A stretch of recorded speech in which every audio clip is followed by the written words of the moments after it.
یعنی اگریسرز جو تھے وہ جو لڑنے پر تیار تھے، کیا صرف ان کے خلاف تھا یا کہ سب کے خلاف تھا، چاہے لڑیں یا نہ لڑیں؟ ہمارے کچھ اسکالرز نے اس کو جو ہے وہ خصوصاً دور جدید میں اس کو دفاعی جہاد کے نام سے پیش کیا ہے آپ صلی اللہ علیہ وسلم کی جنگوں کو، اور اسی نقطہ نظر سے وہ یہ بات کرتے ہیں کہ آپ نے صرف جارح جو تھے جو لڑنے پہ تیار تھے صرف انہی کے خلاف جہاد کیا ہے، اور اس میں وہبہ زہیری جیسے بڑے فقیہ بھی شامل ہیں، اور ہمارے ہاتھ میں ہمارے ایک بڑے کرم فرما ہیں، راولپنڈی میں ہی رہتے ہیں، محمد امتیاز صاحب، انہوں نے اس پر باقاعدہ کتاب لکھی ہے، جہاد و قتال مطالعہ جہاد از عمار خان ناصر پر ایک نظر کے نام سے۔ تو اس میں بڑے زوردار طریقے سے اس کو کہا ہے کہ یہ صرف جارحین کے خلاف تھا، اور یہ حضور کے جو بھی جہاد تھے وہ دفاعی جہاد تھے۔ تو اس کا ہم جائزہ لیں گے، یہ ایک اہم ٹاپک ہے، پھر اس کو ہم آج دیکھ رہے ہیں۔ تو سب سے پہلی بات یہ ہے کہ اس میں جو دلیل قطعی ہے، جبکہ ہمارا موقف یہ ہے کہ رسول اللہ اور صحابہ کا جو جہاد تھا مشرق عرب کے اندر حجاز میں، وہ جارے اور غیر جارے تمام مشرکین کے خلاف تھا۔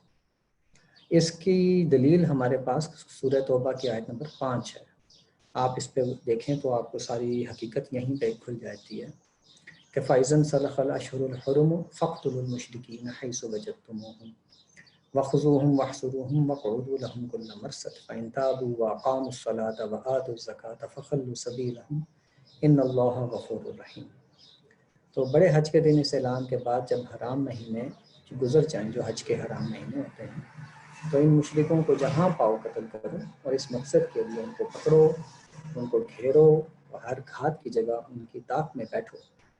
پھر اگر یہ توبہ کر لیں اور نماز کا اہتمام کریں اور زکوٰۃ ادا کریں تو ان کی راہ چھوڑ دو، یقیناً اللہ بخشنے والا ہے، اس کی شفقت ابدی ہے۔ یہ آیت بتا رہی ہے کہ مشرکوں کا ایک تو مارنا ہے، چونکہ یہ آخری وقت آ چکا ہے، جہاد قتال شروع ہو چکا، پہلے بہت سارے موقع دیے جا چکے، اتمام حجت ہو چکا، اب یہ آخری وقت ہے۔ تو اس میں اللہ تعالیٰ نے جب وہ جو قتل کرنے کا ان کو حکم دیا ہے، اس میں آپ یہ دیکھیے کہ 3 شرائط بیان کی ہیں۔ ایک یہ کہ وہ توبہ کر لیں، دوسرا نماز کا اہتمام کریں، اور تیسرا زکوٰۃ ادا کریں، تب ان کی راہ چھوڑنی ہے۔ تو یہ ہمارا آرگومنٹ یہ ہے کہ اگر یہ صرف جارحین کے خلاف تھا تو پھر توبہ کافی تھی، کہ اگر یہ توبہ کر لیں۔ یہ نماز اور زکوٰۃ کی 2 ایڈیشنل شرطیں کیوں لگائی گئیں؟ یہ ایڈیشنل شرطیں اس لیے لگائی گئیں کہ ان کا جو توبہ ہے دراصل ایمان ہے، وہ ایمان لائیں گے، اور اس کے اظہار کے لیے کہ وہ واقعی ایمان لا چکے ہیں، یہ 2 کام کریں گے، نماز کا اہتمام کریں گے اور زکوٰۃ ادا کریں گے، تب جا کے انہیں مسلمان تسلیم کیا جائے گا، تب وہ چھوڑے جائیں گے۔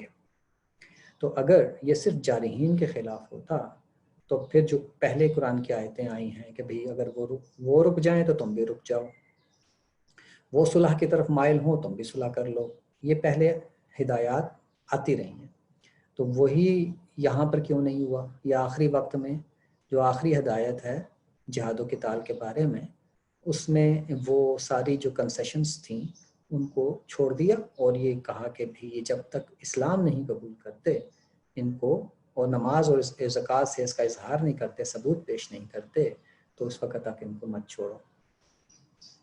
اس سے پہلے جو ہے وہ سورہ فتح میں غالباً وہ آیت ہے کہ اللہ تعالیٰ تمہیں نہیں، سورہ توبہ میں یہ غالباً کہ اللہ تعالیٰ تمہیں بلائے گا ایسی قوم سے لڑنے کے لیے، اولی بأس شدید، جو بڑے سخت قتال کرنے والے ہیں، ان کے لیے پھر 2 ہی راستے ہوں گے، یا تو وہ قتل کر دیے جائیں گے یا وہ اسلام قبول کریں گے۔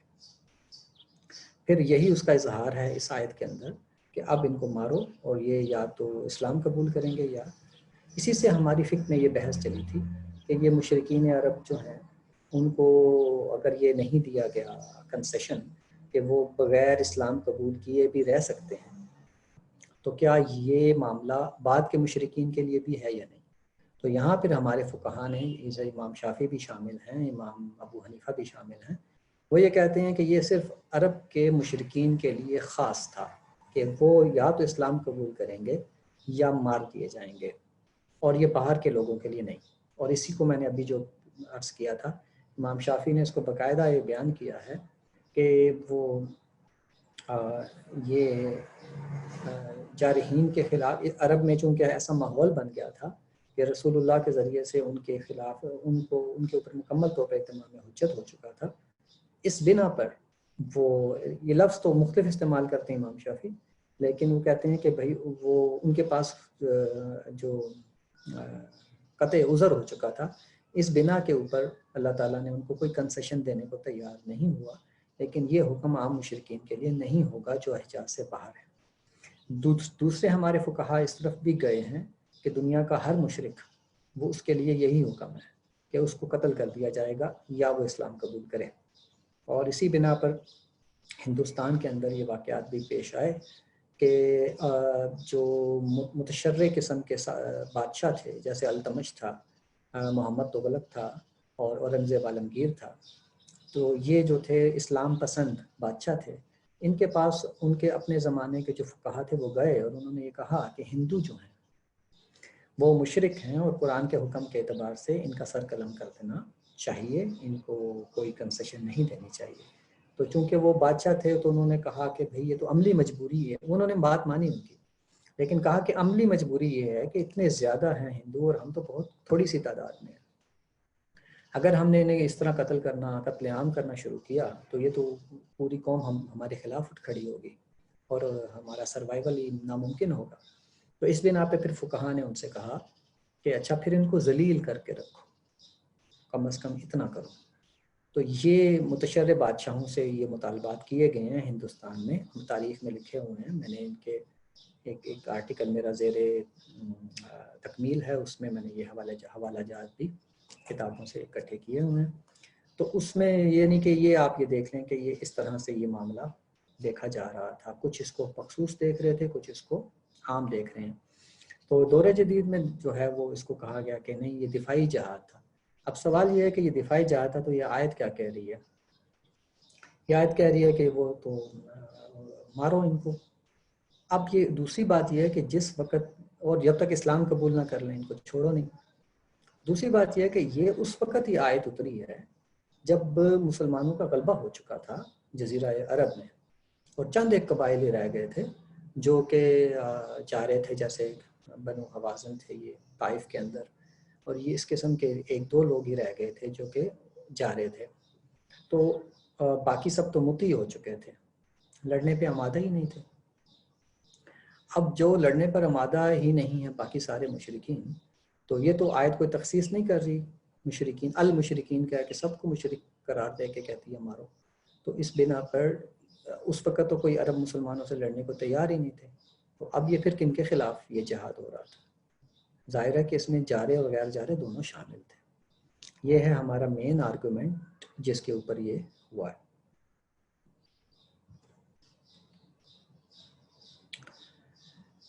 دوسری بات یہ ہے کہ سورہ توبہ کا انالیسس کر کے دیکھیں آپ سورہ کی شروع کی آیات کا، تو اس میں صاف معلوم ہوتا ہے کہ یہ کیا ہو رہا ہے. وہ ہمارے لوگوں نے یہ طے کرنے کی کوشش کی کہ جو اعلان برات کیا گیا ہے سورہ توبہ میں، جو شروع اعلان برات سے ہوتی ہے، وہ صرف ان مشرکوں سے عہد کی برات کی گئی ہے، ذمہ داری ختم کی گئی ہے جنہوں نے عہد کو توڑا، معاہدات کی خلاف ورزی کی اور مسلمانوں کے ساتھ بٹرے کیا.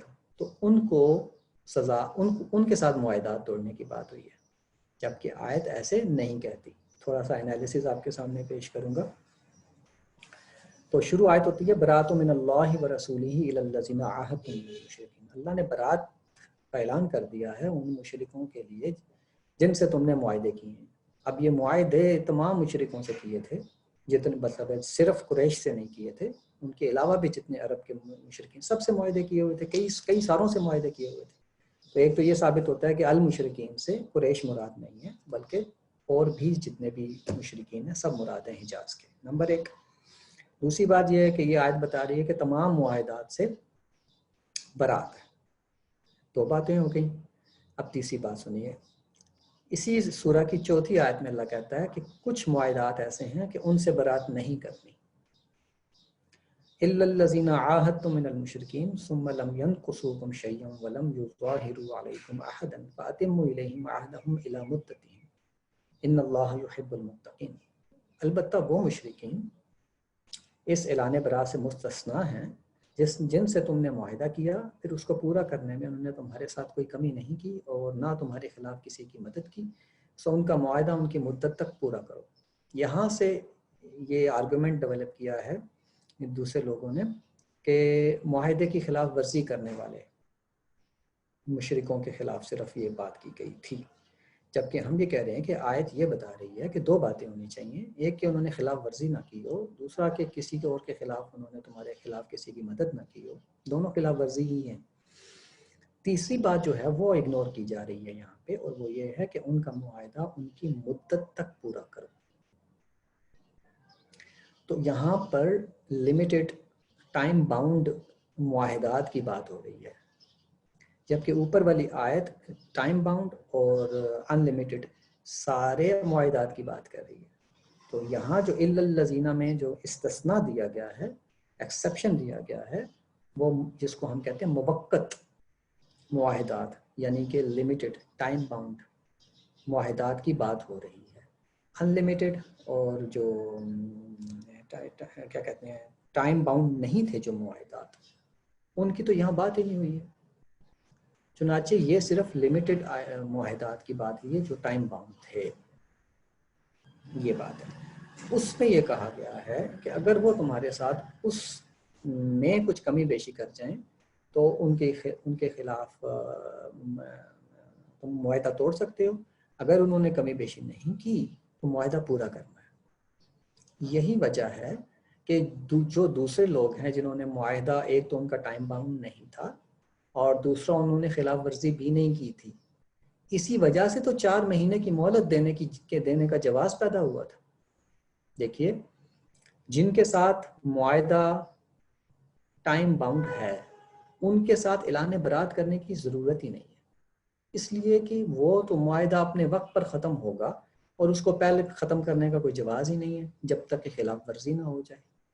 یہ تو ایک انڈرسٹوڈ بات تھی، اور سورہ انفال میں بھی اللہ نے بتایا تھا کہ اگر وہ تمہارے ساتھ معاہدہ کریں اور پھر تمہیں صرف ڈر ہو کہ یہ تمہارے ساتھ کوئی معاہدہ ختم کرتا، ابھی معاہدہ کی خلاف ورزی نہیں کی بلکہ معاہدہ کی خلاف ورزی کرنے کا ڈر ہو، تو تم ان کا معاہدہ ان کے منہ پہ مار دو۔ فَانبِذْ إِلَيْهِمْ عَلَىٰ سَوَاءٍ فَإِنْ خِفْتُمْ، کہ اگر وہ تمہیں اس بات کا ڈر ہو کہ وہ تمہارے ساتھ خیانت کریں گے تو تم فَانبِذْ إِلَيْهِمْ عَلَىٰ سَوَاءٍ، تو تم ان کا معاہدہ ان کے اوپر ڈائریکٹ مار دو اور اس معاملے کو ختم۔ یہ تو انڈرسٹوڈ چیزیں تھیں۔ تو یہاں پر جو برات ہے، اگر وہ موقت معاہدات کے لیے ہو تو وہ کہنے کی ضرورت ہی نہیں ہے، اس لیے کہ موقت معاہدات تو اپنے وقت پہ ختم ہونے ہیں، اور جب تک خلاف ورزی نہ ہو آپ اس کو ختم نہیں کر سکتے، اخلاقی جواز نہیں ہے آپ کے پاس۔ تو وہ جو برات ہے وہ ان معاہدات کے لیے ہے جو غیر موقت تھے، اور چونکہ غیر موقت کا مطلب ہوتا ہے ان لمیٹڈ ٹائم باؤنڈ، اس میں کوئی ٹائم لمٹ نہیں رکھی تھی، اس وجہ سے 4 مہینے کی مہلت دی گئی کہ فسیحوا فی الارض 4 اشہر، تم 4 مہینے گھوم پھر لو اور سوچ لو کہ تم نے کیا کرنا ہے، اس کے بعد تم پر حملہ ہوگا، پھر تمہیں سزا دی جائے گی۔ تو 4 مہینے کی جو مہلت اللہ تعالیٰ نے اس سورہ میں دی ہے، وہ دی ہی اس اخلاقی تقاضے کو پورا کرنے کے لیے ہے کہ انہوں نے خلاف ورزی بھی نہیں کی تھی اور معاہدے بھی ان کے جو تھے وہ ان لمیٹڈ تھے، ٹائم باؤنڈ نہیں تھے۔ تو اب 4 مہینے کی مہلت دے کر ان کو ایک اخلاقی تقاضا بھی پورا کر دیا گیا اور آخری وارننگ بھی دے دی گئی۔ یہ ہے آرگومنٹ۔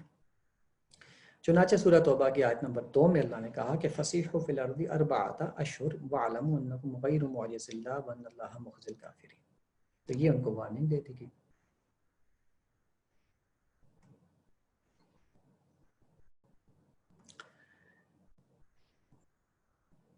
اگلا پوائنٹ یہ ہے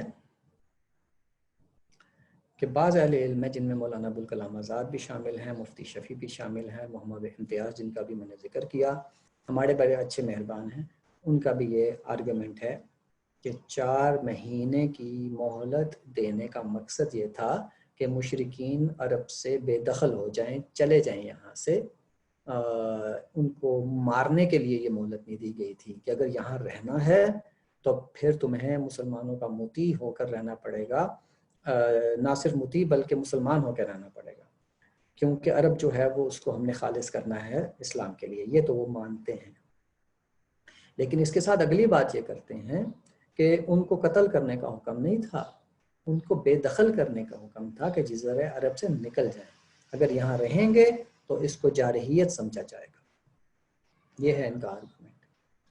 تو یہ حوالہ جات میرے پاس ہیں جو میں نے اپنی کتاب میں نقل کیے ہیں۔ اس پر میرا یہ نوٹ ہے جو میں آپ کے سامنے پیش کر رہا ہوں کہ یہ بات درست ہے کہ مہلت سے فائدہ اٹھا کر مشرکین مکہ اور جزیرہ عرب سے نکل جاتے، ممکن تھا مہلت 4 مہینے کی، لیکن یہ خدا کی سزا کی اس سین کا حصہ نہیں تھا، یہ ان کا مشرکین کا اپنا انتخاب ہوتا کہ چاہے تو نکل جائیں چاہے تو ادھر ہی رہیں۔ اسی لیے اللہ تعالیٰ نے اس کو بیان میں نہیں لایا کہ مشرکین جن پر اتمام حجت ہو چکا ہے، جب سزا کا اعلان ہوا تو اس میں مشرکوں کو یہ رعایت نہیں دی گئی، بیان میں نہیں اللہ نے بتائی کہ تم چاہو تو نکل بھی سکتے ہو، یہ اللہ نے نہیں کہا۔ تو آپ اس کو سمجھ تو رہے ہیں کہ یہ امکان تو ہے، مگر خدا تو اس کو بیان نہیں کر رہا۔ خدا اس کو بیان اس لیے نہیں کر رہا کہ اللہ یہاں سزا بتا رہا ہے مشرکوں کو، تو مشرکوں کو سزا دیتے وہ رعایت کا پہلو انہیں خود کیوں بتائے؟ ہاں اگر وہ خود نکلیں گے تو ان کا اپنا وہ ہے چوائس ہے۔ چنانچہ انہیں جلا وطنی کا انتخاب دینا اگر مقصود ہوتا اللہ تعالیٰ کے نزدیک تو فسیحو یعنی گھومو چلو پھرو کی جگہ فخرجو نکل جاؤ یہاں سے، کہ ہم مانا کوئی اللہ تعالیٰ لفظ اختیار کرتا، یعنی اللہ کہہ رہا ہے 4 مہینے گھوم پھر لو، اس کی بجائے اللہ کہتا ہے 4 مہینے ہیں یہاں سے نکل لو۔ نکل لو کے تو لفظ نہیں ہے، فخرجو کے لفظ تو نہیں ہے، فسیحو کے لفظ ہیں۔ اس کے برعکس یہاں ان کو جزیرہ عرب میں چلنے پھرنے آنے جانے کی اجازت دی جا رہی ہے تاکہ وہ اپنے مستقبل کا فیصلہ کر لیں۔ چنانچہ جہاں یہ ممکن تھا کہ وہ اس مہلت سے فائدہ اٹھا کر خود جلا وطن ہو جائیں، وہاں یہ بھی ممکن تھا کہ وہ اس کا فائدہ اٹھا کر مسلمانوں کے خلاف جتھا بندی کریں، اور ان میں سے کچھ قبائل نے یہی دوسرا راستہ اختیار کیا بھی تھا، مگر جلا وطنی انہوں نے بالعموم قبول نہیں کی، یہاں تک کہ اس سزا کے خوف سے وہ بظاہر مسلمان ہو گئے۔ ان کو سزا کے خوف سے مسلمان بنانا پیش نظر نہیں تھا، ان کو خدا کی طرف سے سزا دینا پیش نظر تھا۔ اس کا ایک نتیجہ البتہ یہ بھی نکلا کہ وہ بظاہر مسلمان ہو گئے۔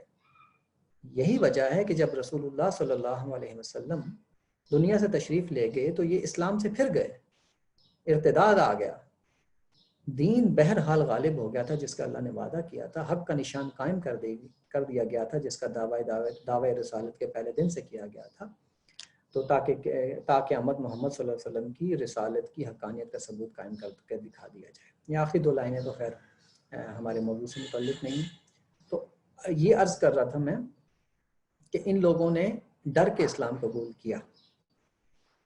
اس کا ثبوت یہ ہے کہ حضور کے وفات پاتے ہی یہ سب مرتد ہو گئے، اور حضرت ابوبکر کو ان کے خلاف جہاد اور قتال کرنا پڑا، اور پھر جا کے یہ واپس دوبارہ اسلام میں آئے۔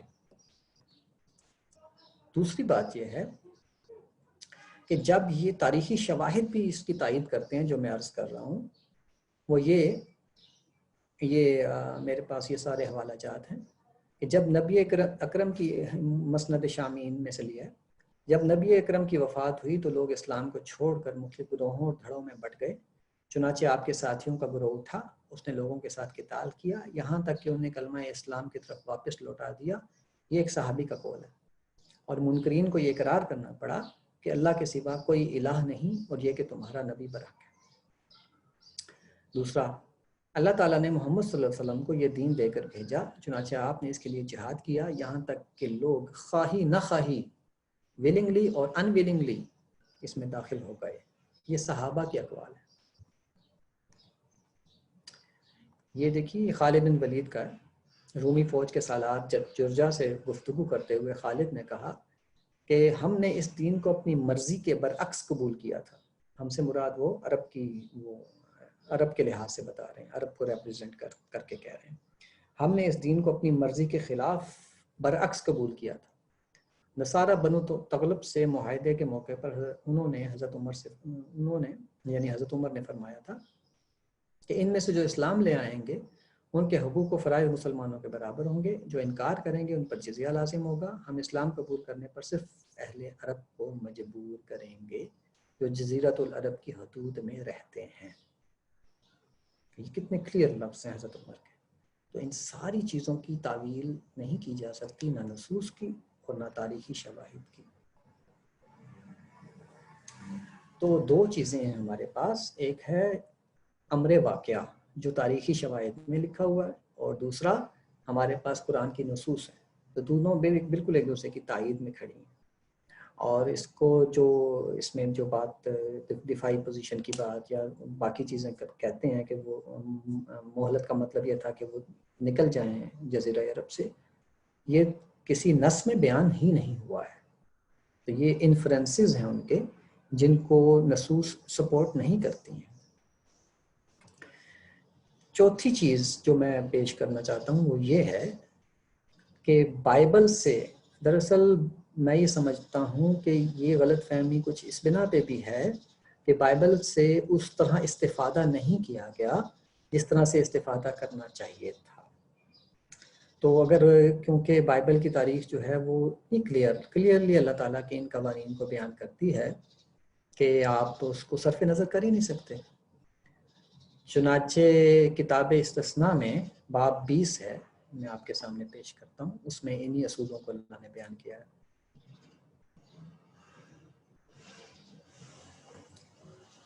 یہ دیکھیے، جنگ کے اصول کے نام سے کتاب استثناء کا یہ چیپٹر میرے سامنے ہے جو آپ کو نظر آ رہا ہوگا۔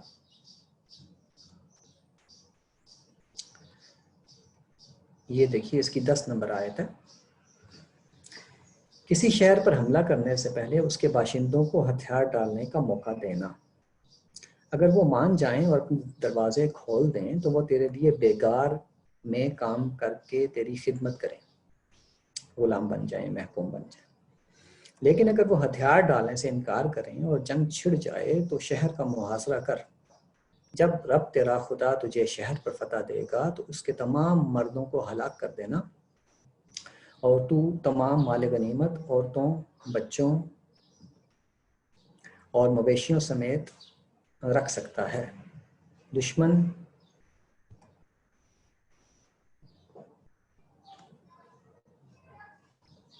دشمن کی جو چیزیں رب نے تیرے حوالے کر دی ہیں ان سب کو تو استعمال کر سکتا ہے، یوں ان شہروں سے نپٹنا جو تیرے اپنے ملک سے باہر ہیں۔ اچھا، یہ ایک پوائنٹ۔ دوسرا وہ سے دیکھیے 16 نمبر، لیکن جو شہر اس ملک میں واقع ہیں جو رب تیرا خدا تجھے میراث میں دے رہا ہے۔ یہاں آپ مسلمانوں بنی اسماعیل کے لیے حجاز کو ذہن میں رکھیں کمپیریزن کے لیے۔ تو لیکن جو شہر اس ملک میں واقع ہیں جو رب تیرا خدا تجھے میراث میں دے رہا ہے، ان کے تمام جانداروں کو ہلاک کر دینا، انہیں رب کے سپرد کر کے مکمل طور پر ہلاک کرنا، جس طرح رب تیرے خدا نے تجھے حکم دیا ہے۔ اس میں ہتی، اموری، کنعانی، فرزی، ہوی اور یبوسی اقوام شامل ہیں۔ اگر تو ایسا نہ کرے تو وہ تمہیں رب تمہارے خدا کا گناہ کرنے پر اکسائیں گے، یعنی شرک کرنے پر اکسائیں گے۔ جو گھنونی حرکتیں وہ اپنے دیوتاؤں کی پوجا کرتے وقت کرتے ہیں انہیں وہ تمہیں بھی سکھائیں گے۔ تو اس بنا پر کیونکہ وہ مشرک ہیں تو ان کو مار ڈالنا۔ تو یہ دو مختلف احکامات اللہ تعالیٰ بتا رہے ہیں کہ وہ اس ایریا جو اللہ نے بنی اسرائیل کو دے دیا تھا اس سے باہر والوں کو تو کنسیشن ملے گی، وہ جائیں گے، ان سے اگر وہ ہتھیار ڈال دیتے ہیں تو پھر آپ ان کو کچھ نہ کہیں اور محکومیت کے ساتھ وہ رہ سکتے ہیں۔ یہ مشرک قومیں ہی تھیں کیونکہ اس زمانے میں ساری قومیں ہی مشرک تھیں، چنانچہ ان سے کہا گیا کہ وہ محکوم ہو کے رہ سکتی ہیں۔ چنانچہ صحابہ کا یہ اجتہاد کہ جب انہوں نے ایران کو فتح کیا تو یہ پیش آیا تھا کہ ایران کو مشرک سمجھ کر قتل کرنا ہے یا اہل کتاب سمجھتے ہوئے انہیں محکوم بنایا جا سکتا ہے، کیونکہ جو روم تھے وہ کرسچن تھے، اہل کتاب تھے، تو ان کو تو محکوم بنانے کا حکم اللہ تعالیٰ نے دیا ہوا تھا سورہ توبہ کی آیت نمبر 29 میں کہ اہل کتاب اگر باز آ جاتے ہیں، مطیع ہونا قبول کرتے ہیں تو ان کو صرف جزیہ لیا جائے گا، وہ ذلت کے ساتھ جزیہ دیں اور رہ سکتے ہیں۔ لیکن جو تھے ایرانی وہ تو اہل کتاب نہیں تھے، وہ تو مجوسی تھے، 2 خداؤں کو ماننے والے. تو ان کے بارے میں پھر یہ ڈیبیٹ ہوئی تھی حضرت عمر کے زمانے میں کہ ان کے ساتھ کیا کرنا ہے، ان کو کیا رکھنا ہے، ان کو مشرکوں کو مشرک کنسیڈر کر کے قتل کریں یا اہل کتاب سمجھ کے محکوم بنائیں. تو فیصلہ یہ ہوا تھا کہ ان کو اہل کتاب کے اوپر قیاس کرتے ہوئے محکوم بنائیں. جبکہ اس کی ایک ایویڈنس کتاب استثناء سے یہ ملتی ہے کہ حجاز سے باہر جو بھی قوم ہے، چاہے مشرک ہے یا غیر مشرک ہے، وہ اگر اس طرح ان کے ساتھ لڑائی کی وہ بن جاتی ہے تو ان کو تو محکوم بنانے کی آپشن ہے ہی ہے، لیکن لڑیں گے تو پھر ہم کو ماریں گے. لیکن جو ایریا اللہ نے مخصوص کر دیا ہے بنی اسرائیل کے لیے یا حجاز کے لیے، اس میں کوئی پھر رعایت نہیں ہے مشرکوں کے لیے. ان کو مارا جائے گا، ان کے تمام مرد ہلاک کر دیے جائیں گے، تمام جاندار ہلاک کر دیے جائیں گے. اور یہ قوموں کے نام بھی اللہ نے لکھے تھے جو اس علاقے میں رہتے تھے. تو آپ یہ دیکھیے کہ بائبل سے لے کر قرآن مجید سے لے کر اور خود مسلم ہسٹری جو صحابہ کی ہے، خود رسول اللہ کی ہے اور خود صحابہ کی ہے، وہ تمام ان چیزوں کو کنفرم کرتے ہیں کہ ان مشرکوں کو کنسیشن نہیں دی گئی اور یہ دفاعی جہاد نہیں تھا. یہ الگ بات ہے کہ جب مشرکوں نے بھی حملہ کیا تو دفاع ہی کرنا تھا، لیکن جب مشرک اس پوزیشن میں نہیں تھے کہ وہ اپنا دفاع بھی کر سکیں تب بھی انہیں مارا ہی گیا ہے حجاز میں. تو اس بنا پر یہ ساری کی ساری پوزیشن یہ بتاتی ہے کہ اللہ تعالیٰ کا یہ قانون تھا جو کہ تمام حجت کی صورت میں نافذ ہوا ہے. اگر آپ کوئی کوشچن کرنا چاہیں تو پھر کریے، پھر ہم آگے دیکھتے ہیں. ایک تھوڑا سا کویشچن اس میں یہ بنتا ہے کہ جب ہم اتمام حجت کی بات کر رہے ہیں اسپیشلی حضور صلی اللہ علیہ وسلم سے ریلیٹڈ، تو یہ اسپیسیفک قسم کا ہے، مطلب یہ ایک ہی دفعہ میں نہیں آیا. یہ سٹارٹ کہاں سے سٹارٹ ہو رہا ہے؟ ہجرت کے ٹائم سے، یہ کریکٹ ہے یا غزوہ بدر سے سٹارٹ کریں گے؟ اتمام حجت کی بات کر رہے ہیں آپ؟ جی، اتمام حجت کا مطلب ہے کہ آدمی اللہ تعالیٰ نے رسول کا جو ہے وہ ختم کر دیا، رسول کے ذریعے سے بات کمپلیٹ کر دی. تو یہ مکہ میں مکی دور میں کمپلیٹ ہو گیا تھا، اسی لیے رسول نے ہجرت کی. رسول ہجرت تبھی کرتا ہے جب اتمام حجت ہو جاتا ہے، اور یہ اتمام حجت قریش پہ ہوا تھا، مکہ پہ. صحیح. لیکن جب ہم پہلے رسول ہیں ان کا جب دیکھتے ہیں، یا جیسے قوم عاد، قوم سمود یا حضرت لوط کی قوم کے بارے میں دیکھتے ہیں، تو جیسے ہی اتمام حجت ہوتا ہے ایک دم سے عذاب آتا ہے اور پوری کی پوری قوم تباہ ہو جاتی ہے. لیکن اس صورت میں اتمام حجت ہونے کے بعد یہ بڑا کنٹینیوس ایک پروسیس ہے جو جاری ہوتا ہے، جو سٹارٹ ہوتا ہے پھر غزوہ بدر سے، اور یہ کنٹینیو ہو رہا ہے حضور صلی اللہ علیہ وسلم کے وصال تک. جی. اور اس کا اختتام کب ہے؟ اس کا اگر ہم، کیونکہ نیکسٹ کویسچن ریلیٹڈ ٹو اختتام ہے، اس لیے میں یہاں پہ بات اپنی ختم کرتا ہوں. جی، بہت اچھے سوال ہیں آپ کے. اس کو میں نے مہلت کے نام سے، کہ انبیاء کو جو انبیاء اتمام حجت کے بعد جو مہلت ملتی ہے، وہ مہلت جو ہے وہ ہر نبی کی مختلف ہے. ایک بات تو یہ ہے، یعنی کوئی ایک استثناء نہیں ہے. لوط علیہ السلام کے معاملے میں جو ہے وہ فوراً آیا ہے اتمام حجت کے بعد، ہجرت کے فوراً ساتھ ہی، مطلب ہجرت ہو رہی ہے اور ساتھ ہی عذاب بھی آ رہا ہے. نوح علیہ السلام کے معاملے میں مہلت الگ سے مل رہی تھی، جب تک کشتی تیار نہیں ہو جاتی، جب تک وہ سارے جانوروں کو اکٹھا نہیں کر لیتے، جوڑے جوڑے وغیرہ وغیرہ. تو ان کے ہاں مہلت اور طرح سے آئی، یعنی کام اتمام حجت تو ہو چکا لیکن اب کشتی بنانے میں ٹائم لگ رہا ہے وغیرہ. تو اس میں جو ہے مہلت ہو رہا ہے. یونس علیہ السلام کے معاملے میں مہلت 40 دن کی دی گئی تھی. جب وہ ہوا تو اللہ نے کہا کہ ان کو بتا دو کہ 40 دن کے بعد ان کے اوپر عذاب آئے گا، بائبل میں لکھا ہوا ہے. اسی طریقے سے فرعون کے ساتھ جو معاملہ موسیٰ علیہ السلام کا ہوا، وہ ایک مسلسل ایک طویل انٹریکشن ہے، اور بہرحال وہاں بھی ہجرت کے ساتھ ہی عذاب آ گیا. لیکن بتانے کا یہ مقصد ہے کہ ہر ایک نبی کا مختلف ہے. رسول اللہ صلی اللہ علیہ وسلم کے ہاں مہلت کا فرق، اتمام حجت کے بعد عذاب آنے میں مہلت کے مختلف وجوہات تھیں. ان میں سے ایک یہ تھی کہ مکہ کے اندر سارے مسلمانوں کو ہجرت کرنے نہیں دی گئی تھی. اور اللہ تعالیٰ کا یہ ایک پکا اصول ہے کہ جب تک سارے مسلمان علیحدہ نہ ہو، تمام مومنین کافروں سے علیحدہ نہ ہو جائیں، عذاب نہیں آتا. تو چنانچہ قرآن مجید میں بتایا گیا کہ مستضعفین من الرجال والولدان، ایسے لوگ تھے جن کو روک لیا گیا تھا اور ان کو ہجرت نہیں کرنے دی گئی تھی. چنانچہ اب ان پر ویسے عذاب نہیں آ سکتا تھا کیونکہ مسلمان علیحدہ ہی نہیں ہوئے تھے. وہ جو بیسک اس کی پری ریکوزٹ ہے وہ علیحدہ نہیں ہوئے تھے. سو مچ سو کہ جب صلح حدیبیہ میں رسول اللہ گئے ہیں وہاں پہ اور جنگ کرنے کا وقت آ گیا، یعنی ایک موقع تھا کہ آپ پتہ چلا جب کہ عثمان شہید ہو گئے تو آپ نے کہا آپ جنگ کریں گے ان سے. تو اس وقت قرآن مجید میں اللہ تعالیٰ نے یہ لکھا ہے کہ کف ایدیکم عنکم وایدیہم عنکم، اللہ نے ان کے ہاتھوں کو تم سے روکا اور تمہارے ہاتھوں کو ان سے روکا، جنگ کرنے سے روکا ایک دوسرے کو. اس کی وجہ یہ تھی کہ مکہ کے اندر وہ مسلمان ابھی موجود، یعنی یہ قرآن مجید میں لکھا ہوا ہے کہ مکہ میں ابھی ایسے لوگ موجود تھے جو جنہوں نے ابھی ایمان کا اظہار نہیں کیا تھا لیکن وہ مومنین تھے، اور تم انجانے میں ان کو مار ڈالتے. اس لیے اللہ نے تمہارے ہاتھوں کو روکا کہ تم مکے والوں سے نہ لڑو. تو یہاں تک جو ہے وہ اس کا خیال کیا گیا. تو پھر جب مکے والے خود نکل کے آ گئے لڑنے کے لیے جنگ بدر میں تو مار ڈالے گئے، اور اس طرح سے جہاں وہ جنگ کرنے کے لیے نکل آئے وہ مار ڈالے گئے. اس طرح سے جو مکس مسلمان تھے ان کو مرنے کی، ان کو وہ مسلمانوں کی تلواروں کو سے نقصان نہیں پہنچا. پھر جب مکہ فتح ہو گیا اور حجاز فتح پہ حکومت قائم ہو گئی تو پھر ان لوگوں کے خلاف باری باری جہاد کیا گیا جو کہ اسلام قبول کرنے کو تیار نہیں تھے اور لڑنے کو تیار تھے. تو یہ ہے مہلت میں فرق ہونے کی وجہ.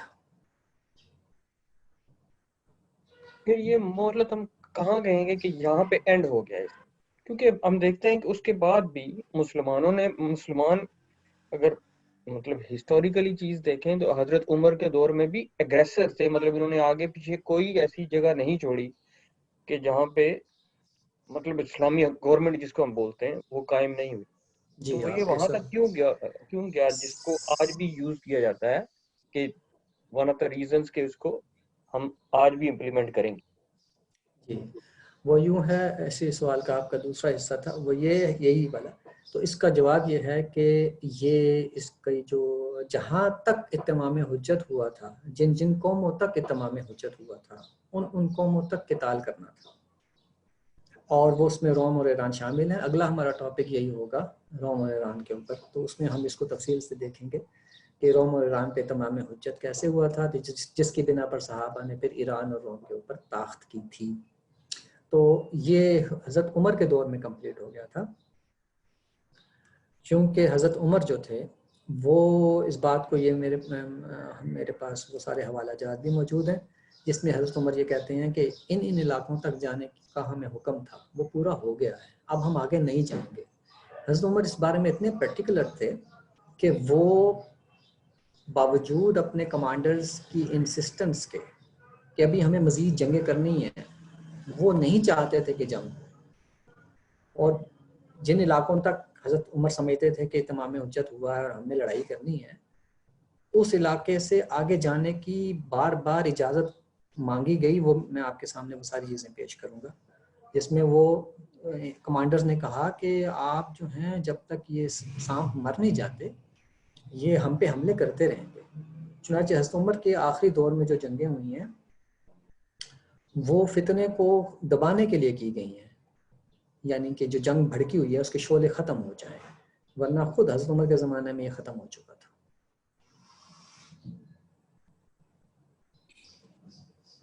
سر ایک چھوٹا سا سوال ہے. جی اللہ تعالیٰ قرآن عظیم میں خود ہی فرماتے ہیں لا اکراہ فی الدین، کہ دین میں جبر نہیں ہے، کوئی زبردستی نہیں ہے. اور دوسرے اینڈ پہ ہم دیکھتے ہیں کہ سورہ توبہ کی شروعات میں اللہ تعالیٰ فرماتے ہیں کہ اگر یہ تمہیں جہاں ملتے ہیں انہیں مار دو، اور اگر یہ قبول نہیں کرتے دین تو انہیں بے دخل کر دو. تو یہ دو کوئی کنٹراڈکٹنگ سچویشنز نہیں بن جاتی کہ ایک طرف تو قرآن کے شروع میں تو ہمیں یہ درس دیا جاتا ہے کہ سختی نہیں ہے، اور دوسری طرف وہ جو ہے جب فردر آتی ہے ہم آتے ہیں ریڈنگ میں تو ہم دیکھتے ہیں کہ وہ ایک بالکل ہی ڈفرینٹ سچویشن یا سناریو ہمارے سامنے پورٹری کیا جاتا ہے. تو اس کے بارے میں آپ کے کیا تھاٹس ہیں؟ جی یہ ہم نے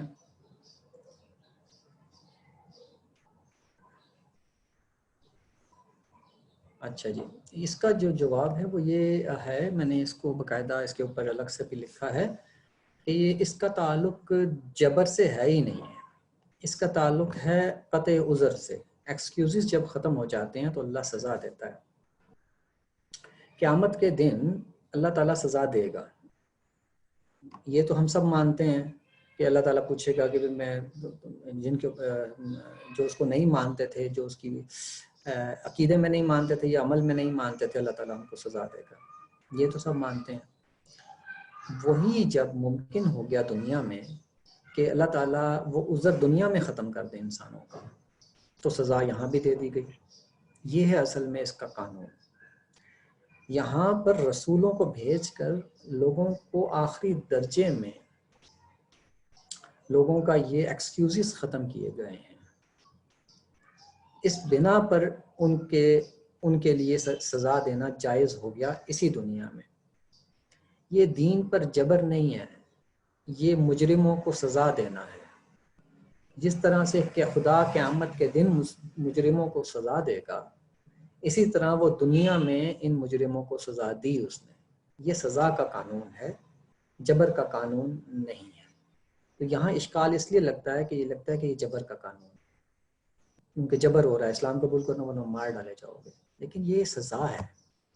دیکھیے اگر آپ اتمام حجت کی وہ سائنس کو سمجھ لیں، ان لوگوں نے رسول کا انکار بالکل ہی غلط بنیادوں پہ کیا تھا. یہ ابراہیم علیہ السلام کو مانتے تھے، ان کے دین پر ہونے کا دعویٰ کرتے تھے. رسول اللہ بتا رہے ہیں کہ میں ملت ابراہیم کا ہی پیروکار ہوں، تمہارے باپ ابراہیم کی اولاد بھی ہوں اور تمہارے ہی قبیلے کا فرد ہوں، اور تمہیں یہ بتا رہا ہوں کہ تم جس خدا کو مانتے ہو میں بھی اسی خدا کو مانتا ہوں، وہ ایک ہے. اب اتنا بتاؤ کہ یہ جو باقی جو خدا تم نے بنائے اس کی دلیل کیا ہے؟ اس کی دلیل تو تم بھی مانتے ہو میں بھی مانتا ہوں، تو ڈسپیوٹڈ ہی نہیں ہے. یہ بتاؤ کہ ان بتوں کی دلیل کیا ہے؟ اور خدا اس کو پسند نہیں کرتا کہ ان کے اس سے ایک سے زیادہ خدا مانے جائیں. تو تمہارے پاس دلیل کیا ہے کہ یہ ان کی ایک سے زیادہ خدا ہے؟ تم کوئی دلیل دیتے ہی نہیں تھے، ان کے پاس کوئی دلیل تھی ہی نہیں. ان کے پاس ایک ہی بات تھی، وجدنا علیہ آبانا. تو یہ تھا اصل میں کہ وہ عقلی طور پر بھی اور اپنی روایت ابراہیم کی جو روایت چلی آ رہی ہے اس کے طور پر بھی ایک بالکل غلط عقیدے پہ کھڑے تھے جس کی کوئی دلیل نہیں تھی ان کے پاس. پھر رسول نے ان کی اس دلیل اپنی بات کو کہ بھی خدا ایک ہے تم بھی مانتے اسی کی عبادت کرو، باقیوں کا تو حکم ہی نہیں دیا گیا کسی کی عبادت کا. اس بات کو پھر اپنے معجزات کے ذریعے سے، اپنی پیشن گوئیوں کے پورا ہونے کے ذریعے سے، قرآن مجید کے ذریعے کلام کے ذریعے سے جو بالکل غیر انسانی کلام تھا اس کے ذریعے سے ہر طرح سے ان کا عذر ختم کر دیا تھا. وہ ماننے کو تیار نہ ہوئے تو اللہ نے کہا کہ اب ان کو سزا ملے گی اس بات کی کہ یہ کیوں نہیں مان رہے اس بات کو جس کا ان کا دل اس کا یقین کرتا ہے. بالکل ایسی جیسے نوح علیہ السلام کے لوگوں نے نہیں مانی تھی بغیر کسی دلیل کے ان کی بات، لوط کے لوگوں نے نہیں مانی تھی بغیر کسی. اب جب لوط نے لوگوں کو کہا کہ یہ تم کیا عورتوں کو چھوڑ کے مردوں کے پیچھے جا رہے ہو اس کام میں، تو ان کے پاس کوئی دلیل نہیں تھی کہ ہم یہ الٹا کام کیوں کرتے ہیں. تو انہوں نے صرف یہی کہا کہ یار یہ بڑے پاکیزہ لوگ رہنا چاہتے ہیں، نکالو ان کو بستی سے. تو یہ اڑیل پن جو ہوتا ہے، یہ جو سرکشی ہوتی ہے، اس کی کوئی دلیل نہیں ہوتی. اور پھر عرض کروں گا کہ یہ ایسا رویہ صرف ان لوگوں میں نہیں بلکہ ہم عام لوگوں میں بھی پایا جاتا ہے. ایک آدمی جب بلا وجہ دوسرے کو قتل کرتا ہے، ایک آدمی جب اپنی بہنوں کے جائیداد دبا لیتا ہے، کیا اس کو نہیں پتا ہوتا کہ وہ غلط کام کر رہا ہے؟ وہ جانتے بوجھتے یہ کرتا ہے. تو اس کا مطلب یہ ہے کہ ان لوگوں میں بھی جانتے بوجھتے ہی ایسا کام کر رہے تھے. تو ہمارے ہاں پھر بھی ایک پردہ ہے کہ رسول نے آ کے ہمیں نہیں کہا ہے، تو ہم پھر تھوڑا سا اوپر نیچے کر لیتے ہیں بات کو، یا ہم شرک نہیں کرتے ہیں جس کی وجہ سے کنسیشن مل جاتی ہے. لیکن ان لوگوں میں تو انتہا درجے کا گناہ شرک کر رہے تھے اور ان کے پاس کوئی دلیل نہیں تھی. تو اللہ تعالیٰ نے ان کو ان کے جرم کی سزا دی ہے، نہ کہ ان کو اسلام میں لانے پہ مجبور کیا ہے. جی السلام علیکم سر. جی وعلیکم السلام. اچھا جی سر احسان ایک صاحب. سوال، دو سوال ہے سر. ایک تو یہ کہ جیسے کہ آپ نے بتایا کہ امام ابو حنیفہ، امام شافعی یہ بھی یہی کہتے تھے کہ یہ جو قتال کا جو قانون ہے بیسیکلی یہ مشرکین عرب کے ساتھ خاص ہے. اور ہم جانتے ہیں کہ بر صغیر پاک و ہند میں جو احناف ہیں ان کی تعداد زیادہ ہے، اور تمام مدرسے جو ہیں وہ پھر امام ابو حنیفہ کی ہی تقلید کر رہے ہوتے ہیں. لیکن جب ان کے اسٹوڈنٹ سے ملتے ہیں یا ایون ان کے اساتذہ سے ملتے ہیں تو ایسا لگتا ہے کہ وہ امام ابو حنیفہ کا جو اس قانون کو مشرکین عرب کے ساتھ خاص کرنے کا جو اصول ہے اس کو وہ شاید یا تو مانتے نہیں ہیں یا پھر مانتے ہیں لیکن بحث و مباحثے میں وہ ایسے ہی ظاہر کر ہوتے کہ بھائی ہر مشرک کو پکڑ کے، یعنی کہ وہ جب ان سے بحث ہوتی ہے وہ امریکہ کے بارے میں کسی بھی بارے میں، وہ ایسے سمجھتے کہ جیسے وہ ان پر حملہ کرنا ان کا ابھی سے حق ہے. تو کیا یہ مطلب ان کی کم علمی ہے، وہ جو ہے نا امام ابو حنیفہ کو مطلب صحیح طرح سے انڈرسٹینڈ نہیں کر رہے، یا پھر وہ واقعی میں امام ابو حنیفہ کے اس معاملے میں تقلید نہیں کرتے بلکہ ان کے کچھ مطلب بعد میں کوئی اور بزرگ کی کوئی ایسی چیزیں ہیں جن کو زیادہ اہمیت دیتے ہیں، جیسے شاید احمد رضا خان بریلوی صاحب کی کوئی اس طرح کی جو ہے نا چیز ہے جس میں وہ کہتے ہیں کہ نہیں ہم اس کو مانیں گے. اور دوسرا یہ ہے کہ سر مشرکین عرب اور مشرکین قریش اللہ تعالیٰ ان کو مخاطب کرتے ہوئے کیا کوئی خاص فرق رکھتا ہے؟ یعنی یہ ایک تو سیاق و سباق سے تو واضح ہو جاتا ہے، لیکن کیا الفاظ کوئی ڈیفرنٹ یوز کرتا ہے یا پھر ہمیں سیاق و سباق سے ہی خود ہی اندازہ لگانا پڑتا ہے کہ یہاں مشرکین قریش مراد ہیں اور یہاں مشرکین عرب مراد ہیں؟ Thank you. اچھا سوال کیا آپ نے. عرب پہلے آخری کوشچن کا جواب دے دوں آپ کو کہ قریش کو اللہ تعالیٰ جب مخاطب کرتا ہے تو ان کو خاص انداز میں بھی مخاطب کرتا ہے. ائمۃ الکفر، کفر کے ائمہ کہہ کے انہیں مخاطب کرتا ہے، اور ہسٹوریکلی بھی یہ اسٹیبلشڈ ہے کہ ائمہ تو وہی مانے جاتے تھے پورے عرب میں. فقاتلوا ائمۃ الکفر، ائمۃ الکفر، ائمۃ الکفر سے لڑائی کرو، تو وہ مراد تھے. پھر ایک جگہ سورۃ توبہ میں ہی آتا ہے کہ ان کے ساتھ جن کے ساتھ معاہدہ تم نے مشت حرام کے قریب کیا ہے ان کا معاہدہ جو ہے وہ اس وقت تک قائم رکھو جب تک یہ قائم رکھتے ہیں. تو اس طرح ان کو مخاطب کیا ہے. الی بأس شدید تقاتلوہم، جو سورہ کی آیت ہے اس میں یہ بتایا گیا ہے کہ بڑی شدید قوم ہے، ان کے ساتھ جو قتال ہوگا وہ اسی کانٹیکسٹ میں آگے چلتی ہے بات کہ جن کے ساتھ معاہدہ کیا گیا تھا. پھر تو اس سے ہمیں صاف پتہ چل جاتا ہے کہ یہ قریش مراد ہے. پھر کہیں ان کا نام بھی لیا ہے لیلاف قریش، تو مختلف جگہوں پر ان کا بالکل کلیئرلی پتہ چل جاتا ہے کہ وہ یہی مراد ہے. خاص طور پر جہاں ائمہ کی بات آتی ہے کہ یہ جو ہے وہ لیڈروں کی بات آتی ہے قرآن مجید میں جگہ جگہ یہ آتی ہے کہ یہ لیڈر ہیں جو لوگوں کو ورگلا رہے ہیں، لوگوں کو ایمان قبول کرنے نہیں دے رہے ہیں، لوگوں کو پرسیکیوٹ کر رہے ہیں، وہ سب یہی تھے.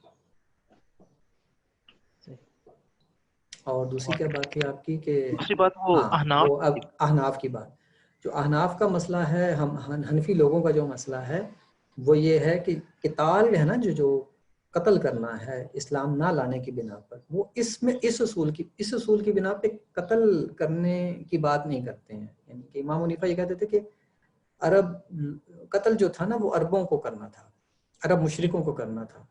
باقی لوگوں کو محکوم بنانا ہے، اس میں تو سب متفق ہیں کہ اسلام کا غلبہ ہو تو باقی لوگوں کو محکوم بنا لیا جائے گا، ان کو قتل نہیں کیا جائے گا. اس حساب سے وہ امام حنیفہ کو ہی فالو کر رہے ہیں. یعنی کہ باقی جتنے بھی ہمارا جو روایت چلی آ رہی ہے تو وہ یہی کہتے ہیں کہ ہم باقی لوگوں پر غلبہ پائیں گے جب قتال نہیں، ان کو قتل نہیں کریں گے بلکہ ان کو محکوم بنا کے رکھیں گے، جزیہ اور ٹیکس ان کے اوپر لگائیں گے. تو اس حساب سے وہ ان کو ہی فالو کر رہے ہیں. بہت شکریہ، تھینک یو. باقی یہ ہے کہ اس میں کچھ دیگر تھاٹس بہرحال ڈیولپ ہوئی ہیں جنہوں نے خاص طور پر مولانا مودودی کے بعد سے کہ انہوں نے پھر اس سارے چیزوں کو بڑے اچھے طریقے سے منطقی انداز میں پیش کیا کہ اسلام کا غلبہ ہونا چاہیے، سیاسی غلبہ، اور اس کو انہوں نے اسٹیبلش کیا ہے اپنے سارے اصولوں کے حساب سے. وہ یہ پہلوں کی ہی بات تھی، انہوں نے اپنے انداز میں پیش کی. اس کے بعد پھر تحریکیں جو اٹھی ہیں تو انہوں نے سب نے کوشش کی کہ مسلمانوں کا غلبہ ہو جائے مختلف خطوں میں، مگر کہیں بھی نہیں ہو پایا. جی السلام علیکم. جی وعلیکم السلام. ابھی آپ نے فرمایا کہ یہ جو تمام حجت ہے وہ تقریباً حضرت عمر رضی اللہ عنہ کے زمانے میں ختم ہو گیا تھا. انہوں نے اس سے آگے اس کو نہیں پھیلایا.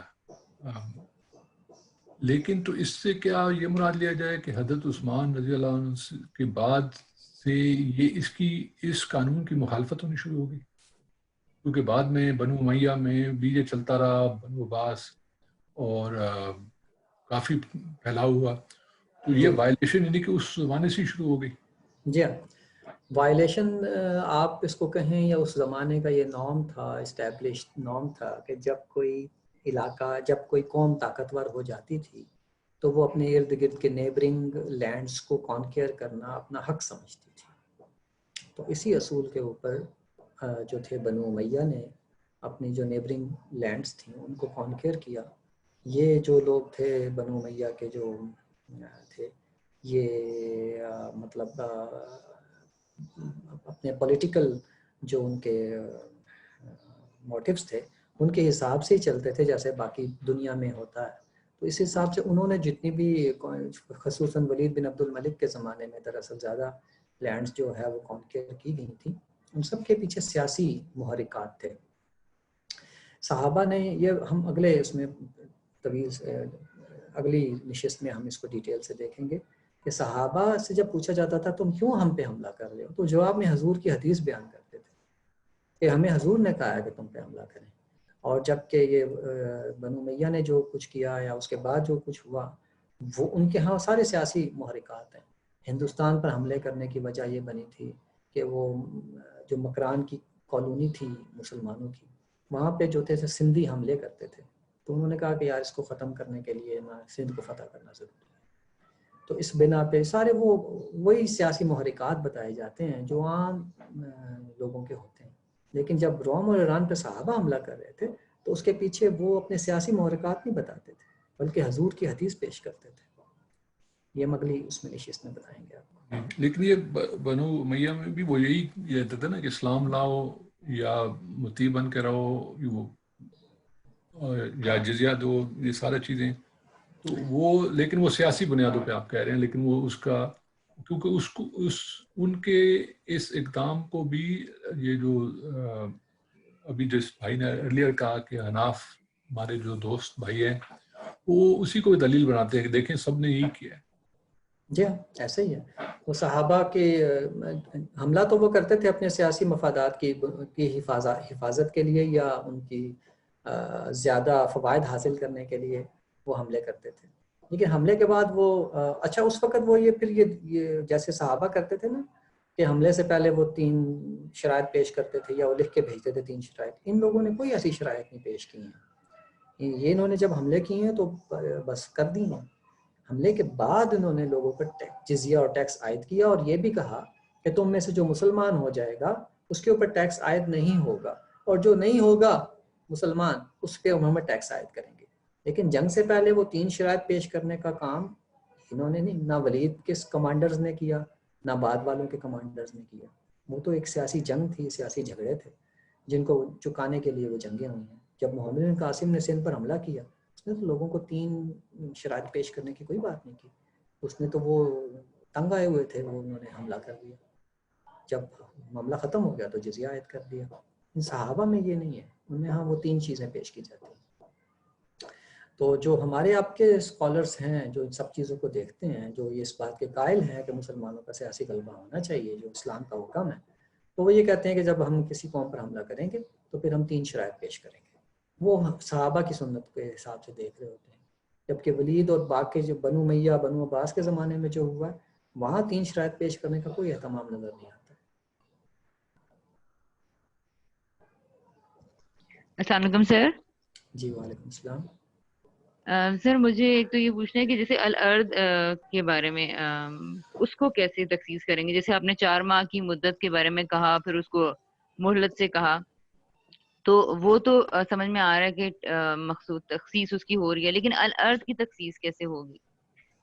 کانٹیکسٹ وہ خود بھی بتا ہر جگہ جنرلی نہیں، ہر جگہ یہاں پر اس آیت کے اندر فسیحوا فی الارض اربعۃ اشہر واعلموا، یہ چونکہ مشرکوں سے کہا جا رہا ہے کہ برات من اللہ، اللہ تعالیٰ نے برات کر دی ہے من المشرکین الذین عاہدتم، جن سے تم نے معاہدہ کیا ہے. تو مخاطب کون ہو رہا ہے؟ صحابی مخاطب ہے. معاہدہ کن سے کیا جا رہا ہے؟ عرب کے مشرکوں سے. تو زمین میں چلو پھرو 4 مہینے تک، یہ کن سے کہا جا رہا ہے؟ یہ عربوں سے کہا جا رہا ہے. تو 4 مہینے کی جو مہلت ہے یا زمین سے جو مراد ہے، وہ خود بخود پتہ چل جاتا ہے کہ عرب کے معاملے کی بات چیت چل رہی ہے. تو یہ اس طرح سے ہم پورا جو جیسے ہم کہتے ہیں کہ پاکستانیوں سے مخاطب ہو کے ہم کہہ رہے ہوں کہ آپ نے انڈیا سے معاہدہ کر لیا ہے، اب اپنی زمین کی حدود میں رہو. تو اب زمین سے مراد پوری دنیا تو لے نہیں سکتے، زمین سے مراد پاکستان کا ہی حدود اربا ہوگا. تو اسی طریقے سے یہ مخاطب اللہ تعالیٰ کر رہا ہے کہ تم نے جن سے معاہدے کیے ہیں ان سے برات کی جاتی ہے، اور اب ان مشرکوں کو بتا دو کہ وہ زمین میں 4 مہینے تک چلے پھریں. تو خود بخود ہی کانٹیکسٹ سیاق و سباق بتا رہا ہے کہ زمین سے مراد حجاز ہے. بالکل میری ابھی کنیکٹ ہوئی ہے، لیکن میں اس کو آنسر کو سن لوں گی، وہ ڈراپ ہو گئی تھی بیچ میں. میں بتا دیتا ہوں دوبارہ پہ مسئلہ. اچھا سر، یعنی کہ سر الارض تو دیکھیں بہت ساری جگہوں پہ لگا ہوا ہے نا، الف لام تو لگا ہی ہوا ہے، لیکن اس کو پھر ہم وہ تو ہر جگہ پہ ہی ہے. ایک میرا یہ یعنی مجھے کنفیوژن یہ تھی کہ اس میں جو بھی تفسیروں میں لکھا ہوا ہے تو وہ اس کو جنرل زمین لیتے ہیں. اب ڈیفینیٹلی آپ نے آنسر کر دیا ہوگا، لیکن میری کال آپ کنیکٹ دوبارہ ہوئی ہے. میں دوبارہ بتا دوں آپ کو، کانٹیکسٹ جو ہے نا وہ یہ ہے کہ اللہ تعالیٰ مشرکوں کو کہہ رہا ہے کہ جن سے تم نے معاہدے کیے ہیں، مسلمانوں سے کہہ رہا ہے جن سے تم نے معاہدے کیے ہیں ان سے برات کا اعلان کرنا ہے، اور اب ان مشرکوں کو بتا دو کہ تم زمین میں 4 مہینے چلو پھرو. تو اب جب معاہدے مسلمانوں نے کیے اس وقت کے، ظاہر ہے کہ آج کے مسلمان تو یہاں مراد نہیں ہیں جن سے تم نے معاہدہ کیا. مشرکوں سے ظاہر ہے وہ عرب کے مشرک تھے جن سے بات ہو رہی ہے، تو پھر زمین سے مراد یہی زمین ہوگی نا جو عرب کی زمین ہے، حجاز کی زمین. تو سیاق و سباق خود بتا رہا ہے. زمین کا لفظ استعمال ہم اپنی لینگویج میں بھی ایسے ہی کرتے ہیں. ہم کہتے ہیں جی کہ ہم اس زمین میں پیدا ہوا ہوں، تو میں چاہتا ہوں اسی زمین میں فوت ہوں. تو اس سے مراد پاکستان ہوگا نا، یا ہو سکتا ہے راول پنڈی ہو. تو یہ ہم بولتے بھی ایسے ہی ہیں اپنی روزمرہ کی لینگویج میں بھی. یہ اسی زمین سے میرا خمیر اٹھا ہے.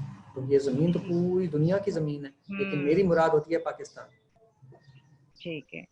اور سر اس کے علاوہ دیکھیں جو پہلے لوگوں میں ہیں، صحابہ لوگ ہیں، 23 سال کا عرصہ ان کو مل رہا ہے اور نبی ہیں، ان قرآن آ رہا ہے، لیکن بعد میں جو حملے ہو رہے ہیں ان میں تو صرف 3 نکات پہنچا دینا، یہ تو ایسے لگتا ہے جیسے زیادتی ہے، کیونکہ باقی سب قریب کے لوگ تو ہیں. جی اگلی نشست میں ہم اسی پہ بات کریں گے تفصیل کے ساتھ. ٹھیک ہے سر. اور سر یہ جو ایک بات یہ ہے کہ یہ جو حضرت عمر نے کہا کہ ہم جو آپ نے بھی اس میں ایک بتایا ہے، حوالہ دیا ہے کہ ہم نے اس کو اپنی مرضی کے بغیر برحق قبول کیا، یہ بات مجھے کچھ سمجھ میں نہیں آئی، یہ کس طرح کا اسلوب ہے؟ کیونکہ ایک گروپ بھی ہے وہ کہتے ہیں کہ 7 صحابہ کو چھوڑ کے باقی سب لوگ مرتد ہو گئے تھے، صحابہ میں سے بھی رافضی ہیں شاید جو کہتے ہیں یہ لوگ نا. تو کچھ مجھے ایک دم وہاں سے کلو ملا ہے کہ وہ اسی کوڈ کو تو نہیں کیا جاتا، یہ کیا بات ہے؟ نہیں، یہ تو خالد بن ولید جو ہیں وہ عرب کی صورتحال بتا رہے تھے نا، تو وہ ایک کانٹیکسٹ ہے جس میں وہ ہاں آپ کوئی لینا چاہے تو اس میں سے نکال کے ادھر لے جا سکتا ہے. پر مسئلہ یہ ہے کہ حضور صلی اللہ علیہ وسلم نے اسپیشلی یہ بات جن صحابہ کے بارے میں کہی جاتی ہے کہ نعوذ باللہ وہ سارے کافر ہو گئے تھے، ان میں سے تو سارے کے سارے اپنی ولنگلی مسلمان ہونا تو ثابت ہے. حضور کے پاس تو طاقت ہی نہیں تھی مکے میں. تو مکے میں جتنے لوگ حضور کے ساتھ آئے ہیں اپنی مرضی سے آئے ہیں. یہ خوائی نخوائی کا معاملہ ہی اس وقت ہوا ہے جب حضور کے پاس طاقت آ گئی تھی اور آپ نے قتال نافذ کر دیا تھا عرب کے اوپر. وہاں پہ ہے ولنگلی اور ان ولنگلی جو لوگ مسلمان ہوئے تھے. لیکن اسپیشلی جن صحابہ کے بارے میں رافضی یہ کہتے ہیں کہ وہ کافر ہو گئے تھے، وہ تو اسٹیبلشڈ ہے، وہ خود بھی مانتے ہیں. یہ تو اس وقت مسلمان ہوئے ہیں جب حضور کے پاس کوئی طاقت ہی نہیں تھی. ان کا انویلنگ مسلمان ہونے کا کوئی سوال ہی نہیں پیدا ہوتا. صحیح, ٹھیک ہے, بالکل. Thank you sir.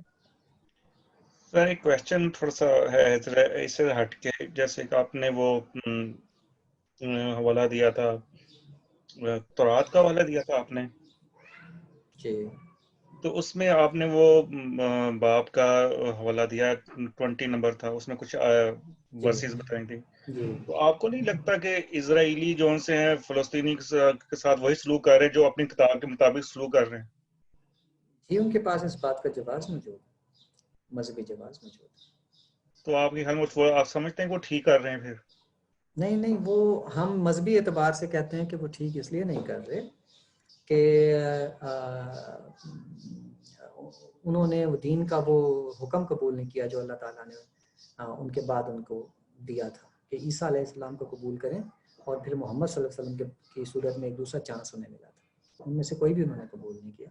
تو اس بنا پر وہ تو معذور قوم ہو گئے ہیں, اور وہ خدا کی منتخب قوم نہیں رہی ہیں کہ جن کو یہ اتھارٹی ہوتی ہے کہ وہ جا کے قتال کریں اور ماریں. وہ تو خود سزا بھگت رہے ہیں خدا کی طرف سے, اس لیے ان کے پاس مذہبی جواز ہمارے نظر میں نہیں ہے. ہاں ان کے پاس اپنی نظر میں ہے. اچھا جی, یہ ایک نعمان صاحب کا سوال ہے کہ تمام حجت کے بعد مشرکین کی عورتوں اور بچوں کو بھی قتل کیا گیا تھا یا ان کے ساتھ محکومی والا رویہ رکھا گیا تھا؟ تو جی ان کے ساتھ محکومی والا رویہ کیا گیا تھا, جو تاریخ ہمیں بتاتی ہے. قرآن مجید نے تو تخصیص نہیں کی تھی کہ عورتوں کو چھوڑ دیا جائے, لیکن حضور صلی اللہ علیہ وسلم نے یہ دیکھتے ہوئے کہ عرب کی عورتیں مردوں کے تابع ہوتی ہیں, تو آپ نے یہ اسپیشلی مطلب ہے کہ کنسیشن دی تھی کہ مردوں کو مارا جائے, عورتوں کو نہ مارا جائے. چنانچہ عورتیں جو تھیں وہ جب ان کے مرد ختم ہو گئے تو وہ عورتیں جو تھیں مسلمان ہو گئی تھیں, کیونکہ حضور کو اندازہ تھا نا کہ یہ ایسا ہی ہوگا. اگر فرض کریں کہ وہ اس شرک پر ہی اصرار کرتی اور مسلمان نہ ہوتی تو شاید ان کے بھی قتل کا ہی حکم دیا جاتا, لیکن ایسی نوبت ہی نہیں آئی, اور اپنے مردوں کے قتل ہونے کے بعد یہ عورتیں مسلمان ہو گئی. اسپیشلی جب قریش مسلمان ہو گئے, دراصل کچھ سماجی جو ہوتے ہیں نا ڈائنامکس, وہ بھی بڑا میٹر کرتے ہیں. اسپیشلی جب قریش مسلمان ہو گئے تو چونکہ پورے عرب کی ان کے مذہبی قائد جو تھے وہ قریش تھے, تو ان کے اسلام قبول کرتے ہی پورا عرب مسلمان ہونا شروع ہو گیا تھا. تو لوگ اس بات کا ویٹ کر رہے تھے, عرب تاریخ میں لکھا ہے کہ حضور صلی اللہ علیہ وسلم اگر کعبے پر قابض ہو جاتے ہیں تو یہ ان کے سچے ہونے کی دلیل ہوگی, کیونکہ انہوں نے دیکھا تھا کہ ابرہہ کا لشکر جب آیا تھا تو اس کے ساتھ خدا نے کیا کیا, یہ ان کی تاریخ میں بھی زندہ واقعہ تھا. اس بنا پہ ان کا یقین تھا کہ کعبے کے اوپر کوئی باطل قوت جو ہے وہ نہیں آ سکتی, قابض نہیں ہو سکتی, اور قریش جو ہیں وہ خدا کے خاص لوگ ہیں, یہ ان کا نظریہ تھا. تو قریش کے خلاف لڑ رہے تھے, حضور بھی قریشی تھے. تو اس بنا پہ وہ کہہ رہے تھے کہ جو ان قریش پارٹی اس میں سے کعبے پہ قابض ہوگی وہ سچی ہوگی. اس بنا پہ بھی انہوں نے اسلام قبول کیا, اور پھر جو مخالف قریش تھے وہ بھی مسلمان ہو گئے. 4 مہینے کی جو مہلت دی گئی تھی اس 4 مہینے میں ہی سارے قریش مسلمان ہو گئے. اس بنا پر یہ نوبت ہی نہیں آئی کہ باقی مشرکوں کو قتل کیا جاتا, سب نے سرنڈر کر دیا تھا.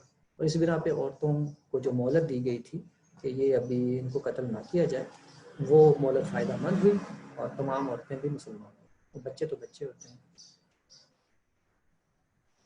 اس کا یہاں سے اسی کے ریلیٹڈ ایک کویشچن ہے. اس دن میں کیونکہ ہمارا ایک گروپ بھی ہے, اس میں بھی یہ کویشچن دیکھ رہا تھا, تو تھوڑی سی اگر اس کو کمپیئر کیا جائے پچھلی قوموں کے ساتھ, تو پچھلی قوموں میں کوئی ایسا میں بھی ہو جو مجھے نہ پتا ہو, کوئی ایسا ثبوت نہیں ملتا جب ان پہ عذاب آتا ہے کہ بچوں کو یا عورتوں کو کچھ پیر کیا گیا. تو یہ کچھ ڈسکریمنیشن سی نظر آتی ہے کہ مطلب آپ وہاں پہ اس طرح نہیں ہو رہا اور یہاں پہ ایسا ہو رہا ہے, اور یہاں پہ اسپیشلی مردوں کے ساتھ ایک مطلب وہاں پہ کوئی کسی قسم کی ان کو رعایت نہیں ملی, لیکن عورتوں اور بچوں کو مل رہی ہے اور پیچھے نہیں ملی. یہ اللہ تعالیٰ جب اپنا کوئی قانون یا اپنا کوئی فیصلہ نافذ کرتے ہیں دنیا میں تو سوسائٹی کے حساب سے نافذ کرتے ہیں. لمیٹیشنز جو انسان کی لمیٹیشنز ہوتی ہیں, ہیومن لمیٹیشنز, ان کے مطابق ہی نافذ کرتے ہیں. جب عذاب کا فیصلہ آسمانوں سے اترا یا زمین سے سیلاب آیا تو وہ اس وجہ سے ہوا تھا کہ نبی کے ساتھ جو لوگ اکٹھے ہوئے تھے ان میں اتنی جمعیت اتنی بنی ہی نہیں تھی کہ وہ کوئی فوجی طاقت بن سکتی اور لوگوں کو سزا دے سکتی. پہلی دفعہ یہ میسر ہوئی بنی اسرائیل کی صورت میں کہ اتنے لوگ اکٹھے ہو گئے تھے. چنانچہ اللہ تعالیٰ نے انہی کے ذریعے سے مشرک قوم اپنے زمانے کی مشرک قوموں کو سزا دلوائی تھی. یہ ابھی میں نے آپ کے سامنے پیش کیا. دوسرا موقع ملا رسول اللہ صلی اللہ علیہ وسلم کی صورت میں کہ جب آپ کے پاس اتنے لوگ اکٹھے ہو گئے کہ وہ ایک فوجی طاقت بن جاتے تھے تو آپ نے پھر اللہ تعالیٰ نے پھر ان کے ذریعے سے ان کو سزا دلوائی. تو پچھلے زمانوں میں جب آسمان سے یا زمین سے عذاب آیا, ہواؤں کے ذریعے سے عذاب آیا, تو اس میں دیکھیے کہ عورتوں اور بچوں کو بچانے کی جو تھی وہ گنجائش نہیں تھی. یعنی کہ اتنے سارے لوگوں کو مار دیا جاتا اور بچے بچا لیے جاتے. اب وہ بچوں کی پرورش کون کرتا, بچوں کو کون سنبھالتا, ماں باپ کی آغوش سے تو وہ محروم ہو ہی جاتے. اب وہ یتیموں کی حیثیت سے زندگی گزارتے.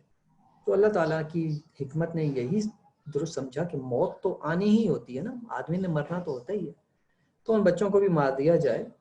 اور بچے ویسے بھی فوت ہوتے ہی ہیں, اللہ سب کے بچوں کی حفاظت کرے, لیکن یہ ایک فیکٹ ہے دنیا کا کہ بچے بھی فوت ہوتے ہیں, بڑی بڑی تکلیفوں سے بیماریوں سے بیچارے فوت ہوتے ہی ہیں. سب ہر عمر کے بچے فوت ہوتے ہیں. تو اللہ تعالیٰ نے ان کے لیے وہ عذاب ایک موت کا عذاب موت رکھی تھی کہ بھئی اس کے ذریعے سے انہیں موت دے دی جائے. لیکن جو بڑے ہیں ان کے جن کے جرائم ہیں ان کو سزا کے طور پر مارا جائے. تو یہ وجہ ہے. تو آپ یوں سمجھ لیجئے کہ وہ ماں باپ کے بغیر تو وہ بچے بالکل ہی دربدر ہو جاتے. تو اللہ تعالیٰ نے ان کو بھی ختم کرنے کا فیصلہ کر لیا.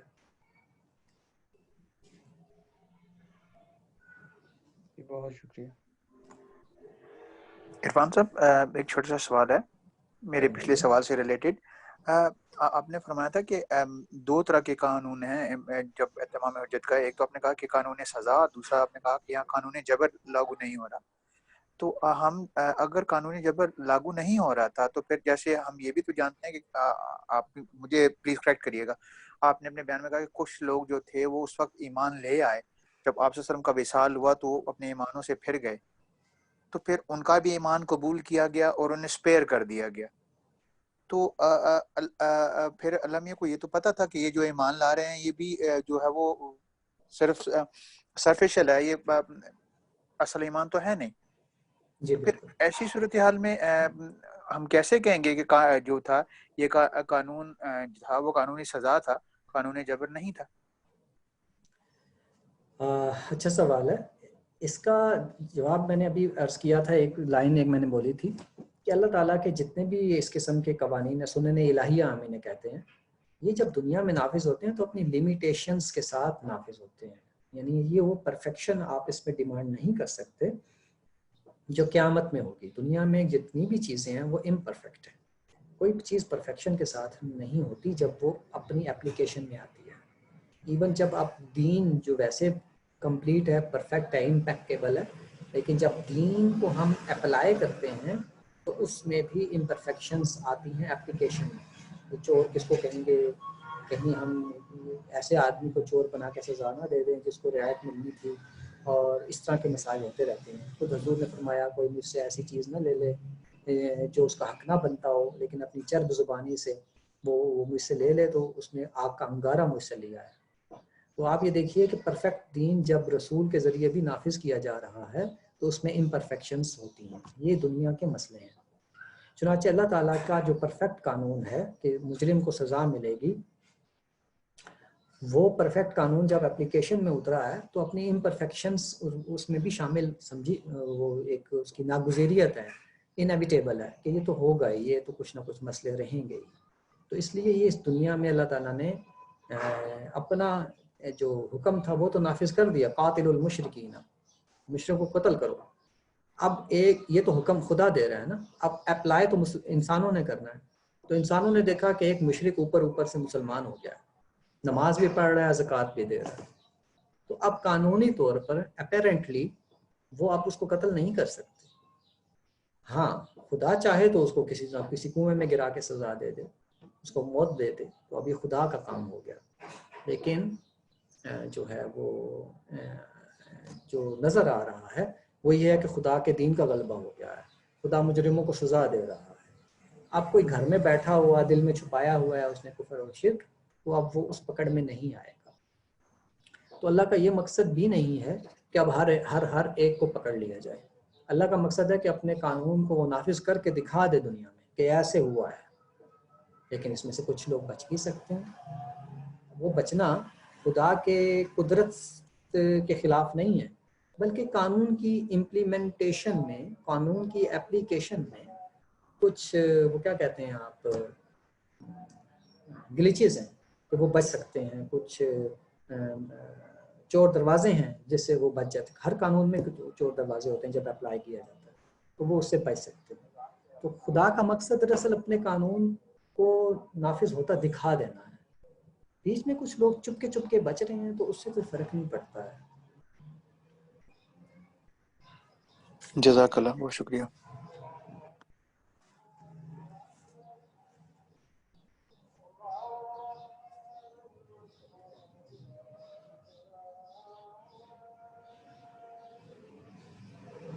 اچھا جی، تو یہ تھے آپ کے سوالات اور کچھ جوابات. تو سر آپ کے جب پاس جو کانٹیکٹ ہے اس میں سے بھی کچھ تو رہ تو نہیں گیا، یعنی آپ نے اپنا کانٹیکٹ کمپلیٹ کر لیا؟ جی میں نے اپنا کانٹیکٹ کمپلیٹ کر لیا ہے. ٹھیک ہے.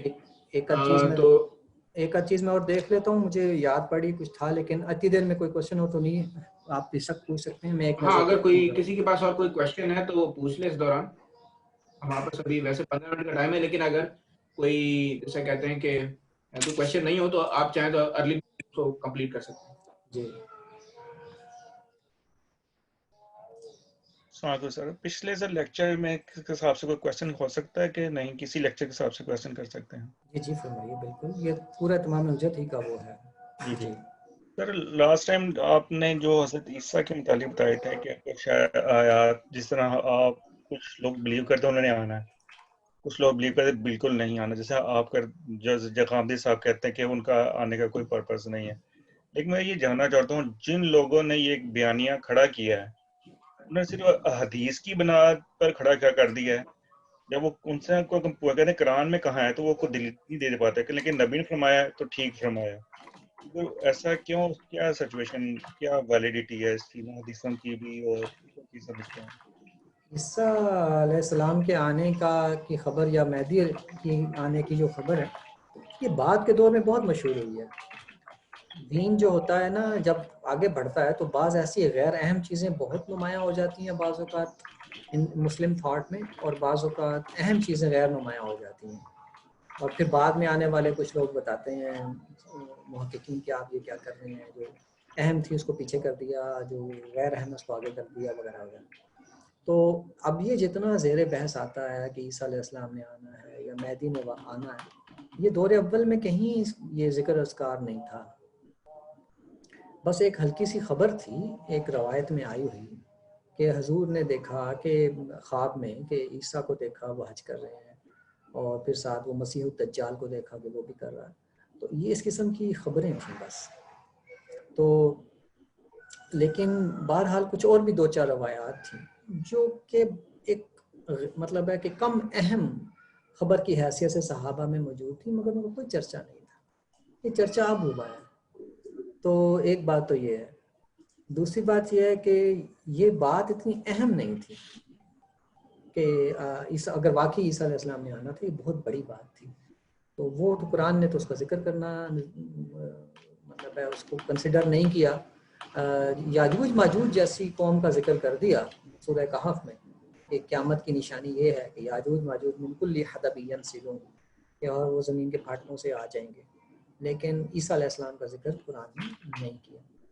تو ہمارے مسلمانوں میں ایک مسئلہ یہ بھی ہے کہ قرآن مجید کی اہمیت نہیں رہی کبھی ان کے ہاں. تو یہ جتنی اہمیت عیسیٰ علیہ السلام یا مہدی کے آنے کی دی جا رہی ہے اس حساب سے یہ قرآن میں آنا تو لازمی بنتا تھا.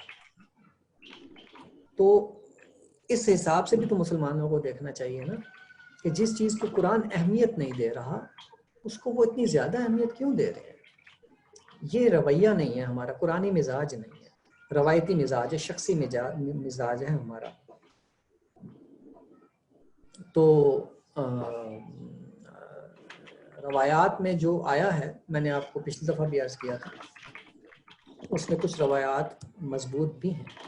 اس سے جو نتیجہ ہم نے نکالا ہے، اور ابھی اس پہ کام بھی ہو رہا ہے تمام روایات کے اوپر. عامر غزدر، محمد حسن الیاس صاحب اور استاد غامدی جو ہیں وہ اس پہ ان روایات پہ کام کر رہے ہیں، جلدی سامنے آنے والا ہے. تو اس میں جو ہے وہ دیکھیں کیا قرار دیتے ہیں. جو بھی وہ قرار دیں گے، ایک بات لیکن ذہن میں رکھنی چاہیے کہ جب قرآن نے اس کو اتنی اہمیت نہیں دی تو آپ بھی اس کو اتنی اہمیت نہ دیں. وہ یہ بات ہم انڈرسٹینڈ کر پا رہے ہیں ہم کو کافی لوگ، لیکن یہ بات صرف یہ کہتے ہیں کہ عام مسلمانوں میں نہیں رہی ہے کہ بڑے بڑے علماء بھی اور کافی لوگوں نے، جیسے امام ہوتا کی حدیث میں وہ خواب کا ذکر ہے، اس کے بعد میں حدیث میں ذکر ہے. جب اتنی اہمیت نہیں تھی تو پھر ان خواب کا ذکر کیوں آیا جس سے پورا ایک امت میں نا ایک نیٹو سا بن گیا ہوا ہے. تو اس میں یعنی کہ اب بحث مباحث سے کیونکہ لڑائیاں بھی ہونا شروع، فتوے بھی لگنا شروع ہو جاتے ہیں. دیکھیے جی، آپ امت کی تاریخ کو جانتے ہوں، امتوں کی تاریخ کو جانتے ہوں، تو یہ فتوے اور بحث مباحثے تو کوئی مسئلہ ہی نہیں ہے. تو ہر چیز پر ہوتے ہیں، چھوٹی سے چھوٹی چیز پہ بھی ہوتے ہیں. اس لیے اس سے تو فرق نہیں پڑتا کہ کسی چیز کو پکڑ کے تو بحث مباحثہ ہوا ہے. مسئلہ یہ ہے کہ اس کی کتنی اہمیت رہی ہے. صحابہ میں تو یہ تواتر کو بھی نہیں پہنچی ان کی روایات، خبر احاد کی شکل میں ہمیں ملی ہیں. دوسری بات یہ ہے کہ اس کا ایک محل ہم نے، ایک اس کی پلیسمنٹ ہم نے طے کر دی ہے ہمارے جو اسکول آف تھاٹ ہے اس کے حساب سے، اور وہ یہ ہے کہ یہ تمثیلی روایات ہیں جس کے حساب سے کوئی ایسی شخصیت یا کوئی ایسی فکر ہوگی جو کہ مسیح علیہ السلام کے نہج پہ ہوگی، ان کے طریقے پہ ہوگی. اور مسیح کا نہج کیا تھا؟ وہ مشرکوں کے خلاف نہیں آئے تھے، وہ ان یہود کے خلاف آئے تھے جنہوں نے دین کا حلیہ بگاڑ دیا تھا. تو ایسی کوئی شخصیت ہو سکتی ہے جو دین کو ریوائیو کر دے، جو اس کا حلیہ بگڑ گیا ہے وہ اس کو درست شکل میں پیش کر دے. تو اس صورت میں ہم نے اس کو ایک پلیسمنٹ اس کی کر دی ہے. ویسے بھی خواب کی روایات ہیں، تو خواب تو ہوتا ہی تمثیلی ہے اکثر، تو اس لیے پلیسمنٹ میرے حساب سے جسٹیفائڈ ہے. باقی اس میں جو تفصیلات ہیں نا جی، وہ ساری غیر معتبر ہیں کہ وہ دمشق کی مسجد میں اتریں گے. یہ بنو امیہ کے دور میں یہ حدیث گڑی گئی تھی، کیونکہ بنو امیہ تھے وہ، انہوں نے دمشق اینڈ ڈماسکس میں اپنی حکومت قائم کر لی تھی اور جامع مسجد انہوں نے وہاں بنائی تھی. اب دمشق وہ بہت بعد میں جا کے وہ فتح ہوا ہے اور وہاں پہ جو ہے وہ مسجد جامع بنی ہے، اور حدیث میں پہلے ہی اس کو جامع مسجد کے اوپر نازل کروا دیا. تو یہ جو ہے وہ تفصیلات جو ہیں وہ غیر معتبر راویوں سے آئی ہیں، اور اسپیشلی اس کو فوقیت اس وجہ سے بھی ملی ہے کہ عیسیٰ علیہ السلام جب دنیا سے رخصت ہوئے ہیں تو بائبل میں، انجیل میں ان کے واپس آنے کی جو ہے نا وہ خبر پھیل گئی تھی. بالکل ایسے ہی جیسے ہمارے ہاں کسی بڑے آدمی کے فوت ہو جانے پر اس کی واپس آنے کی خبر پھیل جاتی تھی، جیسے سید احمد شہید کے معاملے میں ہوا. سید احمد شہید نے بہت متاثر کیا تھا اپنے زمانے کے لوگوں کو اور اپنے مریدوں کو. تو جب وہ شہید ہوئے بالاکوٹ کی جنگ میں سکھوں کے خلاف، تو اس کے بعد ان کے مریدوں نے یہ مشہور کر دیا تھا کہ وہ دوبارہ آئیں گے. اور پھر اس کے اوپر انہیں خواب بھی آتے، وہ تاریخ میں سارے ان کے خواب بھی لکھے ہیں جس میں سید احمد انہیں آ کے ملتے اور انہیں کہتے کہ بس کچھ عرصے بعد میں دوبارہ اپیئر ہونے والا ہوں، مگر وہ نہیں ہوئے اپیئر. تو اسی طرح کسی بڑی شخصیت کے رخصت ہو جانے کے بعد اس کے واپس آنے کا جو ایک خیال ہے، خاص طور پہ اگر وہ روحانی شخصیت ہو، تو وہ ہر دور کے لوگوں میں پایا گیا ہے. تو جب عیسیٰ رخصت ہوئے ہیں تو حواریوں میں بھی یہ خیال پیدا ہوا کہ وہ واپس دوبارہ آئیں گے. تو وہ یہ مسیحی روایات جو ہیں وہ چلی ہیں کرسچن سے، اور جب یہ مسلمان ہوئے ہیں عربوں میں تو انہوں نے مسلمانوں کو بتایا، تو مسلمانوں میں بھی پھیل گئیں یہ روایات کہ پھر وہ ساری تفصیلات جو ہیں وہ ادھر سے آئی ہیں. پھر جو یہودی ہیں یہ بھی مسیح کا انتظار کر رہے ہیں، کیونکہ ان کی کتابوں میں صاف صاف پیشن گوئی ہے کہ مسیح علیہ السلام آئیں گے. جو آئے تھے ان کو تو انہوں نے مانا نہیں، تو اب وہ بھی انتظار ہے. اب دیکھیے یہود تو اس لیے انتظار کر رہے ہیں کہ مسیح کے آنے کا تو پیشن گوئی تھی، اور کرسچن اس لیے انتظار کر رہے ہیں کہ ان کو لگتا ہے کہ وہ فوت ہو گئے تھے، دوبارہ آئیں گے. اور مسلمان اس لیے انتظار کر رہے ہیں کہ خود حدیثوں میں کچھ اس کا ذکر آ گیا ہے کہ آپ نے دیکھا تھا خواب میں. یہ ساری چیزیں مل ملا کے ایک بہت بڑا ہوا بن گئی ہے عام مسلمان. جب اس کا انالیسس کریں تو ان تینوں چیزوں نے مل کے جو امپیکٹ کریٹ کیا ہے وہ بالکل الگ الگ ہے. یہود تو کسی اور کا انتظار کر رہے ہیں، اور کرسچن نے یہ کہا تھا کہ وہ تو فوت ہو گئے، دوبارہ آ رہے ہیں. اور مسلمان جو ہیں وہ کہہ رہے ہیں کہ وہ حضور کے پاس تو صرف خواب کی تمثیل تھی. تو یہ تینوں الگ الگ چیزیں ہیں، لیکن جب ملی ہیں تو امپیکٹ بہت بڑا بنا دیا. Thank you sir, thank you, بہت شکریہ آپ کا سر. سر ایک چھوٹا سا سوال میں خوابوں سے متعلق آپ سے پوچھوں؟ جی پوچھیے. سر آپ نے کہا خواب عمومی طور پہ تمثیلی ہوتے ہیں، یہ بات تو ٹھیک، لیکن ہم یہ بھی تو دیکھتے ہیں کہ قرآن میں بعض خواب جو ہیں وہ انبیاء کو دکھایا گیا اور انہوں نے ہو بہو ایسا کرنے کی کوشش کی. اب اس میں حضرت ابراہیم علیہ السلام کا خواب بھی ہمیں نظر آتا ہے کہ انہوں نے دیکھا خواب میں کہ وہ اپنے بیٹے کو ذبح کر رہے ہیں، انہوں نے ایسا کیا. تو کیا تمام خواب بھی تمثیلی ہوتے ہیں یا کچھ صحیح بھی ہوتے ہیں؟ اب اس سے میں چھوٹا سا مسئلہ ایک اور بھی آپ سے پوچھتا ہوں. سر بعض لوگ کہتے ہیں، دعویٰ کرتے ہیں کہ انہوں نے خواب میں نبی صلی اللہ علیہ وسلم کو دیکھا ہے. تو اب ظاہری بات ہے میں یا آپ ان سے کوئی جسٹیفیکیشن تو نہیں مانگ سکتے، یہ ان کا اور ان کے خدا کا معاملہ ہے، تو اس کو پھر ہم کیا کہیں گے؟ وہ بھی تمثیلی ہے؟ بہت اچھا سوال کیا آپ نے. خواب تمثیلی بھی ہوتے ہیں کا مطلب یہ ہے کہ وہ غیر تمثیلی بھی ہو سکتے ہیں، حقیقت کے اوپر بھی ہو سکتے ہیں، مجازی نہیں بلکہ حقیقت ہی ہوں گے. لیکن خواب اکثر تمثیلی ہی ہوتے ہیں، یہ ہے ایک بات. تو اسی بنا پر جو کتاب خوابوں کا علم جاننے والے ہیں انہوں نے پوری کتاب رویا لکھی ہے. اس میں بتاتے ہیں کہ گھوڑا دیکھا ہے تو یہ مطلب ہوگا، یعنی گھوڑے کا مطلب گھوڑا نہیں ہوگا، اور کبوتر دیکھا ہے تو یہ مطلب ہوگا، خون دیکھا ہے تو وہ پوری کتاب رویا ابن سیرین کی ایک کتاب ہے، دیکھی ہوگی آپ نے، بڑی مشہور ہے. اس میں ہر چیز کی تمثیل لکھی ہوئی ہے. تو خواب اکثر و بیشتر تمثیلی ہوتے ہیں، حقیقی بھی ہو سکتے ہیں. دوسری بات ابراہیم علیہ السلام کے خواب کی، تو ہم تو یہی مانتے ہیں کہ ابراہیم علیہ السلام کا خواب تمثیلی تھا اور انہوں نے اس کو حقیقت سمجھا. ان کو جو ذبح کرنے کا دیکھا انہوں نے اپنے خواب میں، تو ابراہیمی روایت جو چلی ہے ذبح کرنے کی، وہ وقف کرنے کے میننگ میں ہوتی ہے. یعنی جو جانور، آپ اگر پڑھیں یہ بائبل وغیرہ، تو اس میں جو جانور خدا کے نام پر مخصوص ہیں تو ان کو خدا کے نام پر ذبح کر دیا جاتا تھا، اور پھر ان کی قربانیوں کو بعض کو جلا بھی دیا جاتا تھا. تو یہ بائبل میں ہے کہ اللہ تعالیٰ نے اپنے کہا تھا کہ تمہارا ہر جانور کا جو پہلو اٹھا ہوگا، یعنی پہلا بچہ، وہ میرا ہے. تو وہ آ کے اس کو ذبح کر دیتے تھے. تو یہ وہ اللہ کہتا تھا وقف ہے میرے لیے یہ، تو وہ ذبح کر دیتے تھے. پھر اللہ نے کہا کہ یہ میرے لیے فصل جو پہلی تم کرو اس میں سے 10واں حصہ میرا ہے، تو وہ آ کے جلا دیتے تھے. یہ ان کے ہاں یہ چل رہا تھا سلسلہ. تو خواب میں جب ابراہیم علیہ السلام نے ان کو ذبح اپنے اس کو اسماعیل کو ذبح کرتے ہوئے دیکھا خود کو، تو اس کی تمثیل یہ تھی کہ اس کو خدا کے لیے وقف کرنا ہے. اب جانور کا وقف کرنا یہ تھا کہ اس کو ذبح کیا جائے، انسان کا وقف کرنا یہ تھا کہ اس کو وقف خدمت کے لیے زندہ رکھا جائے، وقف کر دیا جائے کعبے کے لیے، اللہ کے دین کے لیے. یہ تھی تمثیل. تو ہم تو یہی مانتے ہیں کہ اس کو یہ تمثیل تھی جس کو ابراہیم علیہ السلام نے حقیقت پر محمول کیا. اس کے لیے تفصیل ہم یوں کرتے ہیں کہ ابراہیم علیہ السلام کو یہ گمان ہوگا، یہ نہیں کیا ابراہیم نے تو بیان نہیں کیا نا، اس کو ہم اپنے طور پہ سوچ رہے ہیں.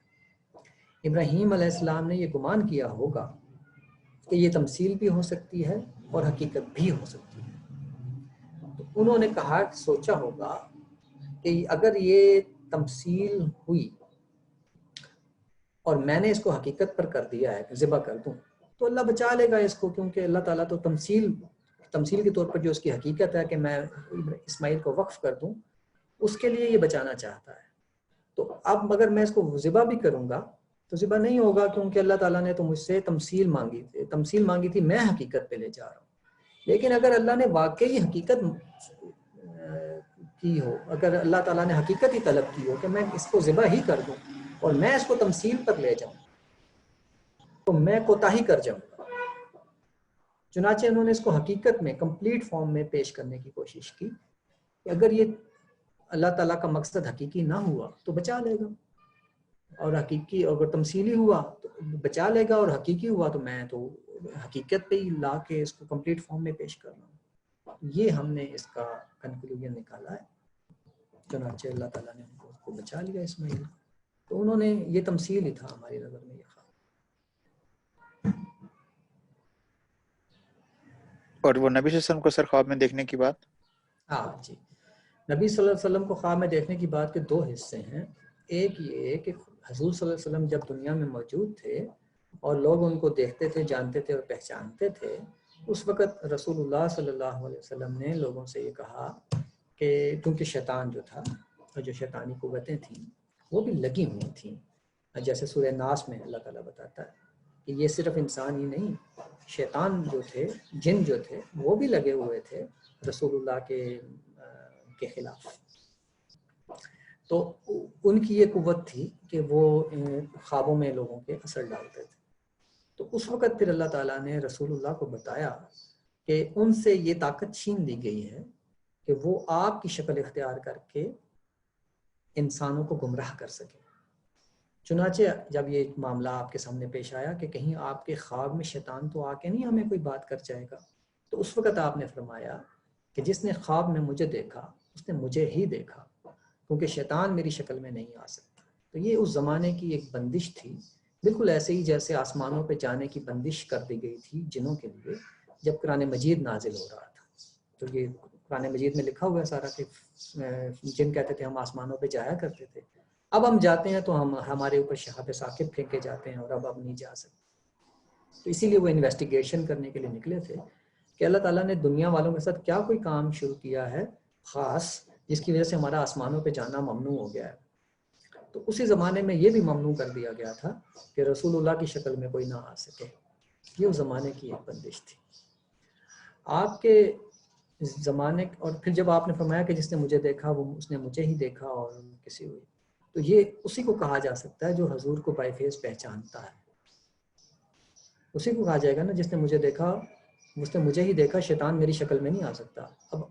اب جنہوں نے آپ کو دیکھا ہی نہیں انہیں آپ کا چہرہ پتہ ہی نہیں، تو وہ کیسے کہہ سکتے ہیں کہ میں نے آپ ہی کو دیکھا، شیطان یا کوئی اور کسی اور کو نہیں دیکھا؟ چنانچہ ہر دیکھنے والا جو حضور کا چہرہ دیکھتا ہے، آج کل بھی جتنے بھی خواب بیان کیے جاتے ہیں اس میں ہر ایک رسول اللہ کا حلیہ مختلف بیان کرتا ہے۔ تو اس کا مطلب ہے کہ یہ معاملہ اس زمانے کا تھا، اب کا نہیں ہے۔ اب حضور صلی اللہ علیہ وسلم دنیا میں وہ لوگوں کی خواب میں آ سکتے ہیں کہ نہیں آ سکتے، تو میرے نظر میں یہ ممکن ہے کہ آپ جو ہیں وہ کسی کے خواب میں آ جائیں اور اس سے کوئی بات کریں۔ یہ حجت نہیں بنے گی، لیکن یعنی آپ دوسرے کو بتائیں کہ میں نے حضور نے مجھے یہ فرمایا ہے، تو یہ حجت نہیں بنے گی، یہ اس کی ایک سعادت ہے، اس کا کوئی روحانی تعلق ہے کہ وہ ایسا ہو گیا اس کے ساتھ، لیکن یہ حجت نہیں بنتی۔ چنانچہ بہرحال یہ ایک فیض کی بات ہے کہ اگر حضور کسی کے خواب میں آ جائیں۔ تیسری بات یہ ہے کہ یہ سائیکالوجیکل ایفیکٹ بھی ہوتا ہے کہ آدمی خامخواہ دیکھ لے کہ میں نے حضور کو دیکھا ہے، بالکل ایسے ہی جیسے آپ کسی بھی اور شخصیت کو خواب میں دیکھ لیں، اپنی آپ کی تشکیل کردہ ہوتی ہے لیکن آپ کو لگتا ہے کہ میں نے خواب میں دیکھا۔ یہ حدیث کے جو طلبہ ہوتے ہیں جب یہ حدیثیں پڑھ رہے ہوتے ہیں صحابی ابو ہریرہ، تو ان کو خواب میں آنا شروع ہو جاتے ہیں کہ میں نے آج ابو ہریرہ کو دیکھا، میں نے تو یہ ہمارے اساتذہ ہمیں بتایا۔ ایک دفعہ میں نے اسی طرح ایک خواب کا ذکر کیا اپنے استاد سے، انہوں نے مسکرا کے کہا کہ جب ہم حدیث پڑھتے تھے ہم بھی صحابہ کو روز خواب میں دیکھتے تھے۔ تو انہوں نے کہا کہ یہ چونکہ ہم پڑھ رہے ہوتے ہیں ان کے بارے میں دلچسپی پیدا ہو رہی ہوتی ہے، تو پھر ہمارے خوابوں میں بھی آنا شروع ہو جاتے ہیں جیسے ہم زندگی، تو وہ اس کا کوئی حقیقت سے تعلق نہیں ہوتا۔ اسی بنا پہ مولانا تقی عثمانی صاحب جیسے روایتی عالم نے بھی یہ تسلیم کیا ہے اپنے اصلاحی خطبات میں کہ رسول اللہ صلی اللہ علیہ وسلم کا دیکھنا ہر دفعہ حقیقی نہیں ہو سکتا بلکہ نفسیاتی بھی ہو سکتا ہے۔ یعنی آدمی خود ہی سوچ لے کہ میں نے اس کو حضور کو دیکھا ہے لیکن ضروری نہیں کہ دیکھا ہو، یہ ایک نفسیاتی خواب بھی ہو سکتا ہے اور حقیقی بھی ہو سکتا ہے، دونوں ہو سکتے ہیں۔ جی بہت شکریہ سر، جزاک اللہ.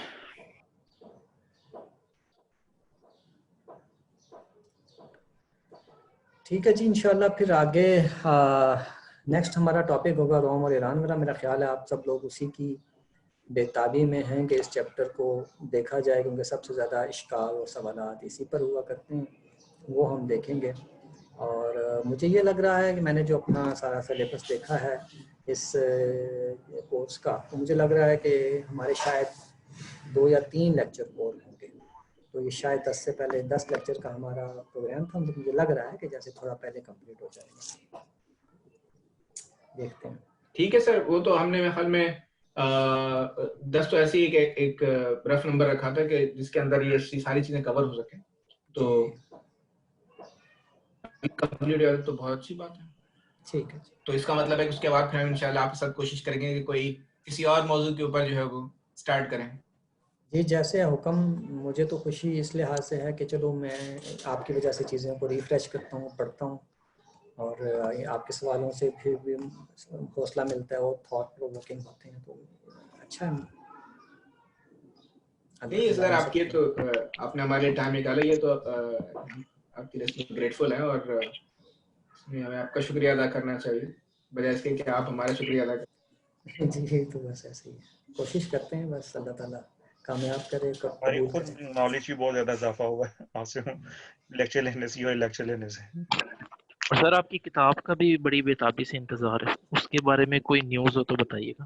یہ ذرا المورد والوں پر ذرا زور ڈالیے کسی طرح سے. رضا بھائی کچھ زور ڈالیں گے پھر.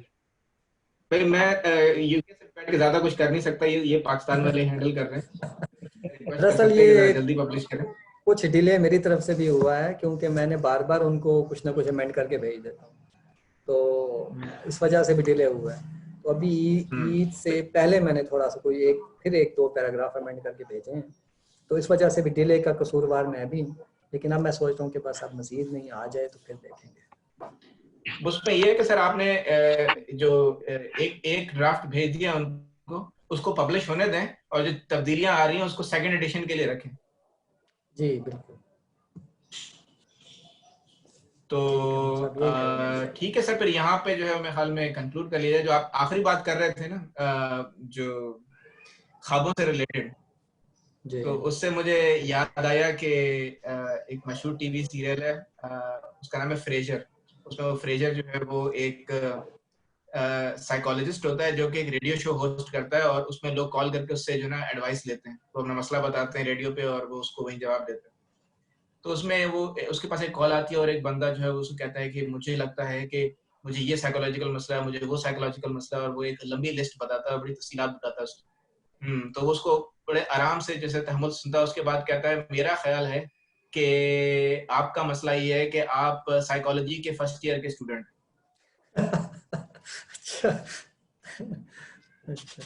تو جو آپ نے خوابوں والی بات بتائی وہ بھی کچھ ایسے ہی تھی.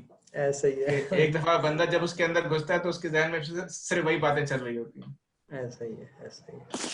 چلیں میں فرسٹ ایئر کا تو اسٹوڈنٹ ہوں نا، پھر مانے. اب آپ نے خواب شیئر کریں گے تو پھر ہم بات کریں گے. نیکسٹ ٹائم سیکنڈ ایئر کا خواب شیئر کروں گا. سر آپ بالکل ٹھیک ہے، خواب کچھ تمثیلی ہی ہوتے ہیں. اگر آپ کو اجازت دیں اگر میں کچھ اپنا پرسنل ایکسپیرینس شیئر کر سکوں آپ کے ساتھ ادھر. جی بالکل. میں آپ کو بتاتا ہوں کہ جب میری پہلی بیٹی پیدا ہوئی نا، تو مجھے خواب آیا تھا ایک. تو وہ تھا کہ میرے جو نیچے والے دانت ہے نا ایک ٹوٹ گیا ہے، وہ میرے ہاتھ میں آ گیا. میں اپنے ہاتھ کو اتنا چمکدار دانت تھا کہ میں نے اپنی نا بیڈ کے ساتھ رکھا وہ. تو میں تھوڑا پریشان سا ہو گیا، یار دانت ٹوٹ جانا کوئی اچھی چیز نہیں ہے. تو لیکن میں نے جیسے ماں ابن سیرین کی بک پہ پڑھا تو انہوں نے کہا تمہارے ہاں بیٹی پیدا ہوگی. تو وہ نیچے دانت جو ہوتے ہیں وہ بیٹی کو شو کرتے ہیں، اوپر والے دانت بیٹوں کو شو کرتے ہیں. اوپر والے دانت اگر آپ دیکھیں وہ بیٹوں کے لیے ہیں اور نیچے والے دانت بیٹیوں کے لیے ہیں. اچھا نہیں واقعی کبھی کبھی بالکل تعبیر الرؤیا میں نے خود پڑھی ہے تھوڑی سی. مطلب ایک وقت تھا اس میں بہت شوق ہوتا تھا، تھوڑا تصوف میں جو ہے نا وہ گھسا ہوا تھا. تو اس میں تو پھر آپ کو پتا ہے ہر چیز کے قبول اور نا قبول ہونے کا اندازہ خوابوں سے ہی لگایا جاتا ہے.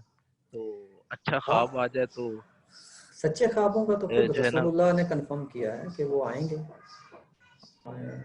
آئی تھنک سر یہ مجھے یہاں پہ تھوڑا سا، کیونکہ میں اس وقت کچھ کرائسس سے گزر رہا ہوں، تو شاید کوئی اللہ کی طرف سے یہ ہے کہ یہ آج یہ باتوں کا سلسلہ شروع ہو گیا، تو شاید مجھے کچھ ہیلپ مل سکے.